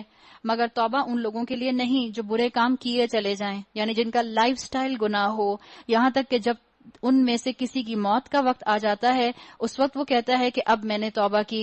اور اسی طرح توبہ ان لوگوں کے لیے بھی نہیں ہے. اس کا مطلب کیا ہے؟ موت کا گھنگرو گلے میں بج جائے اور موت کا فرشتہ نظر آ جائے، موت کے آثار نمایاں ہو جائیں، اس وقت کی توبہ تب قبول نہیں ہوتی. اور اسی طرح توبہ ان لوگوں کے لیے بھی نہیں ہے جو مرتے دم تک کافر رہیں. ایسے لوگوں کے لیے تو ہم نے دردناک سزا تیار کر رکھی ہے. اے لوگوں جو ایمان لائے ہو، تمہارے لیے یہ حلال نہیں ہے کہ زبردستی عورتوں کے وارث بن بیٹھو، اور نہ یہ حلال ہے کہ انہیں تنگ کر کے ان کے مہر کا کچھ حصہ اڑا لینے کی کوشش کرو جو تم انہیں دے چکے ہو. ہاں اگر وہ کسی صریح بد چلنی کی مرتکب ہوں تو تو ضرور تمہیں تنگ کرنے کا حق ہے. وَعَاشِرُوهُنَّ بِالْمَعْرُوفِ، ان کے ساتھ بھلے طریقے سے زندگی بسر کرو. اگر وہ تمہیں ناپسند ہوں تو ہو سکتا ہے ایک چیز تمہیں پسند نہ ہو مگر اللہ نے اسی میں بہت سی بھلائی رکھ دی ہو. اللہ تعالیٰ نے یہاں پر واضح کر دیا کہ عورتوں کے لیے مردوں کا دل، خاص طور پہ شوہروں کا دل نرم ہونا چاہیے. اللہ نے ان کو قوام بنایا ہے تو ان کی ذمہ داری ان کی ذمہ داری بھی بہت زیادہ ہے. اور اللہ نے یہاں یہ بات واضح کر دی کہ اصل چیز کیا ہے؟ اصل چیز عورت کا سلیقہ ہے. ہو سکتا ہے دیکھنے میں آپ کے بیٹے کی جو بیوی ہے، جو آپ کی بہو ہے، وہ پلاسٹک ڈال کی طرح نہ ہو. ممکن ہے کہ نہیں ہے؟ ہم جب رشتہ لینے نکلتے ہیں اپنے بھائی کا، اپنے بیٹے کا، تو ہم کیا ڈھونڈتے ہیں؟ باربی ڈال. کمر بھی پتلی سی، لمبی سی، گوری سی، آنکھیں بھی پیاری سی، ناک بھی پتلی سی، بال بھی اچھے سے. ہم ایسے ڈھونڈ رہے ہوتے ہیں. اور ہم کتنا سلیقہ ڈھونڈ رہے ہوتے ہیں، ہم کتنا دین ڈھونڈ رہے ہوتے ہیں، ہم کتنا ادب ڈھونڈ رہے ہوتے ہیں. تو اللہ تعالیٰ نے یہاں کہہ دیا اور مردوں سے عاشروہن بالمعروف، اچھی طرح سے عورتوں کے ساتھ معاملہ کرو. ہو سکتا ہے چہرے میں دیکھنے میں اچھی نہ ہو لیکن ماں بہت اچھی ہوں، تربیت کرنے والی بہت اچھی ہوں اور بہت سی صفات کی مالک ہوں. اور اگر تم ایک بیوی کی جگہ دوسری بیوی لے آنے کا ارادہ کر ہی لو تو خواہ تم نے اسے ڈھیر سا مال ہی کیوں نہ دے دیا ہو، اس میں سے کچھ واپس نہ لینا. کیا تم اسے بہتان لگا کر اور صریح ظلم کر کے واپس لوگے؟ مرد کی غیرت کو پکارا جا رہا ہے، للکارا جا رہا ہے کہ واپس مت لینا وہ مال جو تم دے چکے ہو. اور آخر تم اسے کس طرح لے لوگے جبکہ تم ایک دوسرے سے لطف اندوز ہو چکے ہو اور وہ تم سے پختہ عہد لے چکی ہیں. حدیث کا مفہوم ہے جو تحفہ دے کر واپس لے وہ بالکل ایسا ہے کہ جیسے کتا وامٹ کرے اور پھر اس کو چاٹ لے. اتنا برا ہے. اور ہمارے ہاں گھروں کے اندر طلاق ہونے کے بعد کیا کیا طریقہ اختیار کیا جاتا ہے مال کو واپس لینے کا. جن عورتوں سے تمہارے باپ نکاح کر چکے ہوں ان سے ہرگز نکاح نہ کرو مگر جو پہلے ہو چکا سو ہو چکا. در حقیقت یہ ایک بے حیائی کا فعل ہے، ناپسندیدہ ہے اور برا چلن ہے. تم پر حرام کی گئیں تمہاری مائیں، بیٹیاں، بہنیں، پھپھیاں، خالائیں، بھتیجیاں، بھانجیاں اور تمہاری وہ مائیں جنہوں نے تم کو دودھ پلایا ہو اور تمہاری دودھ شریک بہنیں اور تمہاری بیویوں کی مائیں اور تمہاری بیویوں کی لڑکیاں جنہوں نے تمہاری گودوں میں پرورش پائی ہو. یہاں پر محرمات ابدیہ کی بات آ گئی. ان رشتوں سے کبھی بھی نکاح نہیں ہو سکتا. ان میں 7 رشتے نسب کے ہیں، شجرے سے جو ہوتے ہیں، 7 رشتے رضاعت سے ہیں اور 4 رشتے سسرال سے ہیں. یہ محرمات ابدیہ ہیں، ان سے کبھی نکاح نہیں ہو سکتا. ان بیویوں کی لڑکیاں جن سے تمہارا تعلق زنوشو ہو چکا ہو، ورنہ اگر صرف نکاح ہوا ہو اور تعلق زنوشو یعنی میرج کنزیومیٹ نہ ہوئی ہو تو انہیں چھوڑ کر ان کی لڑکیوں سے نکاح کر لینے میں تم پر کوئی مواخذہ نہیں ہے. اور تمہارے ان بیٹوں کی بیویاں جو تمہاری صلب سے ہوں، اور یہ بھی تم پر حرام کیا گیا ہے کہ ایک نکاح میں 2 بہنوں کو جمع کرو مگر جو پہلے ہو گیا سو ہو گیا. اللہ کے رسول صلی اللہ علیہ وسلم نے اس میں ایک اور اضافہ فرمایا کہ پھپھی اور بھتیجی کو بھی ایک نکاح میں جمع نہیں کیا جا سکتا. ان اللہ کان غفور اور رحیمہ، اللہ بخشنے والا اور رحم فرمانے والا ہے. اللہ تعالی ہم سب کو شریعت کے احکامات کی پابندی کی توفیق عطا فرمائے. اللہ ہمیں اپنے گھروں میں شریعت کے مطابق وراثت کے تقسیم کی توفیق عطا فرمائے. اللہ ہمیں رمضان کے مہینے میں خوب قرآن پڑھنے کی، خوب اچھے ریزالوز کرنے کی، خوب عمل کرنے کی توفیق عطا فرمائے. اللہ اس رمضان ہمیں تقوی کی دولت دے ہی دے. اللہ ہمیں ہدایت اس رمضان دے ہی دے. اللہ ہمیں میکسیمم رمضان کے ساتھ وقت گزارنے کی توفیق عطا فرمائے. اللہ ہم تمام مسلمان امت پر رحم فرمائے. اللہ اس پاکستان پر رحم فرمائے. دنیا میں جہاں جہاں مسلمانوں کے اوپر ظلم ہو رہا ہے اللہ ان تمام مسلمانوں کے اوپر اپنا رحم فرمائے. اللہ اس ملک کے پر اپنا رحم فرمائے اور اس شہر والوں کے گناہوں کو معاف فرمائے. اس لیے کہ ایک عرصے سے اس شہر کے اندر بارش نہیں ہوئی ہے، گرمی بہت زیادہ ہے. اپنے علاوہ ان لوگوں کو یاد رکھیں جن کے گھروں میں وہ سہولیات نہیں ہیں جو سہولیات آپ کے اور میرے گھروں میں ہیں، جن کے لیے روزہ رکھنا بہت مشکل ہے. آپ دل سے دعا کریں کہ اللہ بارش کر دے، اللہ اپنی رحمت کی بارش کر دے، اللہ موسم کو نرم کر دے، اللہ موسم کو ہمارے لیے موافق کر دے. اللہ تعالی ہمارے گناہوں سے درگزر فرما. اللہ ہم سے غلطی ہو جائے تو ہمیں توبہ کرنے والوں میں شامل فرما. بارک اللہ لی ولکم فی القرآن الحکیم.